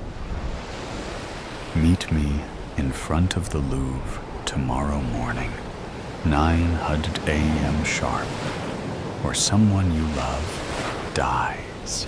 The same old threats again. How did he find me? The man bared his crooked teeth with a smile. He swaggered off into the distance. It wasn't over. It never would be. The next morning, Marie paced her steps towards the Louvre. A queue that was a mile long. She wondered if anyone would ever reach the entrance to the museum. The glass panels of the building distracted her from the enemy she was about to meet. Each step drew her closer to the devil. When would it end? Her breath hitched as she stepped on uneven ground. Razor-sharp pain cutting into her lower back as she fought the gust of frozen wind. She had to free herself. But how? He would always find her, threaten her, obsess over her, and abuse her. She'd been abused for 3 torturous years. Storm clouds brewed when Marie drew closer to the swarms of people. It was almost 9 o'clock, and passers-by stared at her as if she as an alien. Was it obvious she was heading towards her death chamber, to her dreaded foe? A cold caress at the back of her neck made her freeze in her spot. She turned. It was him, Benny. In all his wealthy glamour, the bastard wore a black tie, black buttoned-up suit jacket over a black cashmere jumper, with black pleated pants over Italian leather shoes. He smelled rich. "Follow me," he said, as he prodded her towards an unknown destination. They walked in silence as his intermittent glares unnerved her. The squeeze of his arm draped through hers, leaving bruises, but she said nothing. His pinch at the back of her neck made her flinch, but she said nothing. The push and pull of her hair strands made her want to cry out, but she didn't. Hidden pain to display her fake strength. When, finally, she sat down outside the cafe with its outdoor setting, he ordered hot drinks and croissants. No one does what you did and gets away with it. She swallowed, her lip trembling, as she stared past him. "Please don't hurt him," he chuckled and threw his head back, his stained white teeth prominent. Flicking a cigarette over an ashtray, he tilted his head. "You're lucky I love you, Marie. If I didn't love you, you'd be dead by now. But you ever try something like this again, and I won't hesitate to slash your throat. Feed your decrepit body to the fish in the Seine River. Got that?" She nodded, a black spot clouding her vision. Puffs of smoke floated towards her and made her cough. Not that he cared. He was a narcissist. He retrieved his phone. "Watch this. No, I mean business, Marie. I don't blow damn smoke up my arse." She gripped the phone and saw him, tied up to a chair, gagged, beaten, tortured. 2 black eyes, bruising across his cheek, haggard, frail, head hanging down low as if giving up. No, don't give up, my love. Never give up. A gasp of air grounded her. Rattling teeth must have made her look scared in front of him. Is he all right? He scoffed. That depends on you. You put one foot wrong. Leave me again, and he dies. Only when we're safely back home, he'll be released. The waiter returned with the croissants and hot coffees. Sorry about the croissants. They're a little overcooked, but these are more their natural yellow. Marie winced. But those croissants are black, not yellow. He waved a hand. Don't mind her. She's the constant joker. But no worries. We'll have them as they are. The waiter nodded. Black, you say? Benny glared. Leave us. The waiter walked off with a curious gaze. He turned to her. What is wrong with you? Can't you see the color of the food? How could he not see what she was seeing? What was wrong with her? No, everything is black and white. I don't see color anymore. He laughed. Are you telling me you see the brown coffees, the blue ashtray, the beige tablecloth, my red tie, my dashing blue eyes? Her heart missed a beat as she gritted her teeth. No, I lost sight of color this morning. I woke up like this.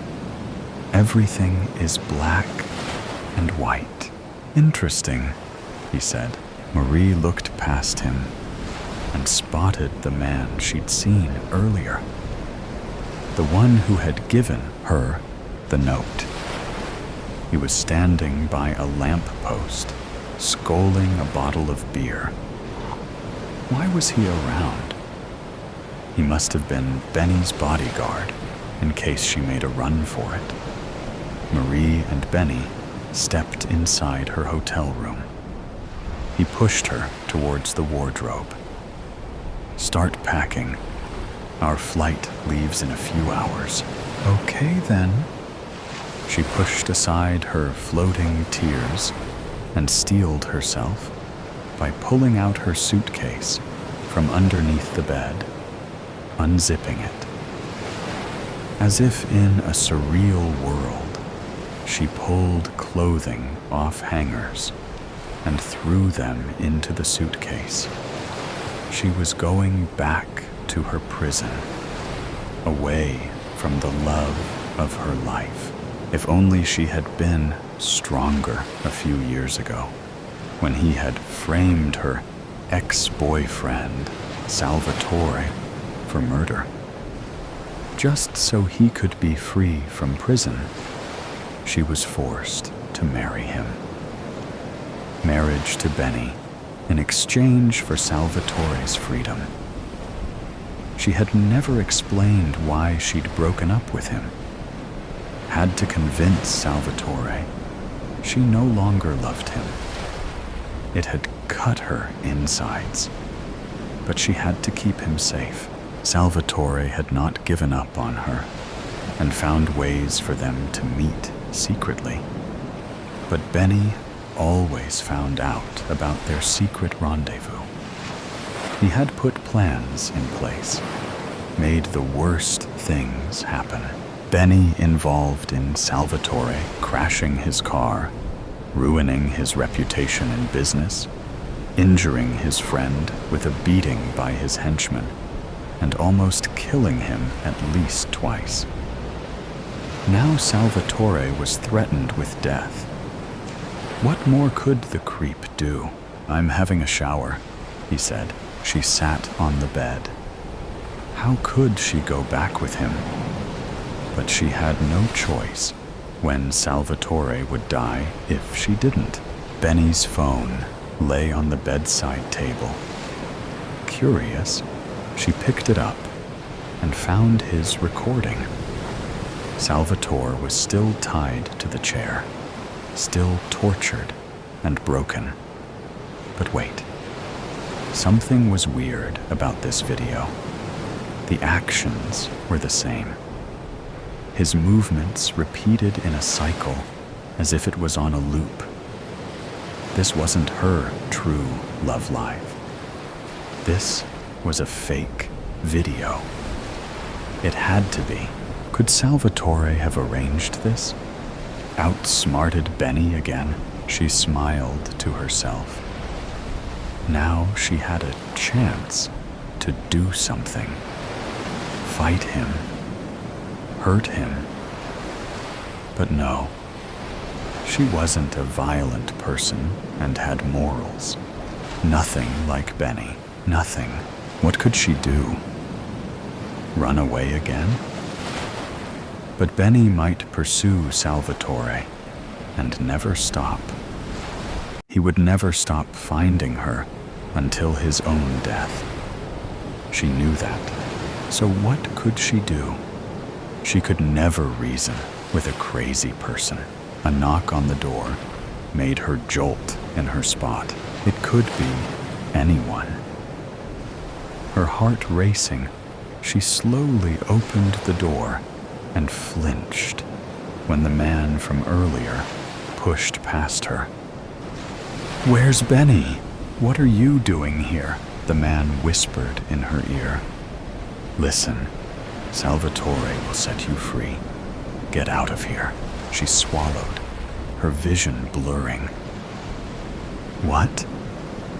The back of her neck sweated as one ear listened in on Benny in the shower. "No time to talk. Leave. Now. We'll take care of this." She was right. It was a fake recording. He'd escaped. Where is he? The man swung the gun in his hand, scanning past her. "He's closer than you think. Go now." Her heart soared, and a spot of color flashed in her vision, but only fleetingly. It turned black and white again. What in hell is going on here? Benny grasped something from his back pocket. "Why are you here?" The man shrugged until reaching his side pocket and shooting towards Benny, who shifted to the side, the bullet grazing his cheek. But Benny pulled out his own gun and took aim. The gun hit the man square in the chest. He fell back against the door with a thud. Marie quaked. It was over. No love, no freedom. You will never leave me. Never, Marie. Get that. Nobody will ever take you away from me. Grab your things. Hurry up. He shifted the strange man's body to the bathroom, blood pouring out of him like a tap. When he returned, Benny shoved her aside and flung the remainder of her clothes into the suitcase. "Now zip it up, and let's leave pronto." He sat on the sofa and scrolled through his phone. A call to one of his stupid thugs. Goosebumps swarmed like insects over her arms as a dull ache at the back of her neck made her queasy. This had to stop. Slowly zipping up the baggage. A shuffling sound underneath the bed made her think she was hearing things. But no. She spotted a shoe protruding from the corner as someone glided further to the edge near the bedside table. Salvatore appeared and placed a finger across his lips, hefting a gun. She moved towards Benny, pulled the suitcase off the bed, and retrieved her bag. "I'm ready." Salvatore flung himself in the open, and approached Benny with an aim of his gun. "Put your hands up. Now." Benny flinched. "You have a death wish, don't you? You might have got away from my men, but you'll never win this war. I will fight you to the death, Benny. I don't care if I die so long as Marie goes free. Free from your dungeon. Free from your psychopathic world. You loser." He faced Marie. "Go now. I'll take care of this." She shook her head. "We fight with our hands. Fight to the death." Benny scoffed. "Fine with me." He shoved his pistol inside his back pocket and took a fighting stance, while Salvatore did the same. "No, please, Salvatore. Just go. I can't be with you. Benny's my husband. I'm going back to Melbourne with him. Please leave." "No, Marie. Enough is enough." Benny threw the first punch, then another and another, until he went down. He gouged one of Salvatore's eyes and flung his head hard against the carpet. Marie moved. "No, Benny, stop. I'll come with you. Please, stop." Benny softened, giving Salvatore the chance to pound into Benny with a blow to the kidney and then a swift kick in the leg. Lamps overturned, magazines tumbled in the air, and the coffee table shifted. Benny kicked him on the side of his abdomen, and he keeled over. She had to do something. But what? Benny reached for something in his pants pocket. A flick knife. No, no. He was going to break the rules. Not on her watch. Salvatore attempted to rise when Benny stepped forward. A smirk plastered over his face. He wandered over to him when the knife swung in the air. Marie reached for his back pocket, pulled out the gun, and aimed. "Stop, or I'll shoot," he scoffed. "You don't have the guts. Don't even know guns." Benny ignored her, about to stab Salvatore in the throat. Marie pulled the trigger and shot him twice in the stomach. The knife fell, and he dropped like a sack of potatoes. Blood seeped onto the carpet, and she watched and waited for the life force to draw out of him. 3 years of hell. 3 years of watching over her shoulder. 3 years of fearing the lives of her loved ones, walking quietly on eggshells. Those days were over as the rotten apple drew his last breath. Salvatore shuffled towards her and hugged her. "I love you, Marie. I'm sorry I couldn't protect you from him. You've always protected me." She beamed. "I love you too, Salvatore."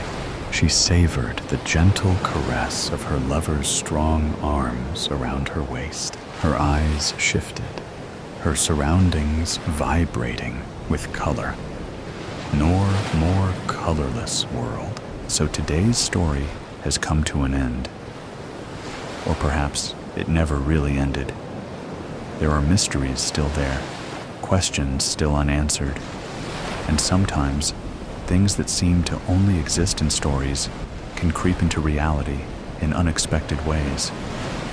Are you sure that when you turn off the sound, everything around you will still be normal as before? Or is there something watching you? Either way, always remember that these are just stories, or at least we want to believe that they are. If you like moments of suspense, tension, and breathlessness, Don't forget to follow me so you don't miss the next stories. And next time, when you come back, make sure you are ready, because what awaits you may be even scarier than you thought. See you again if you still have the courage to continue listening.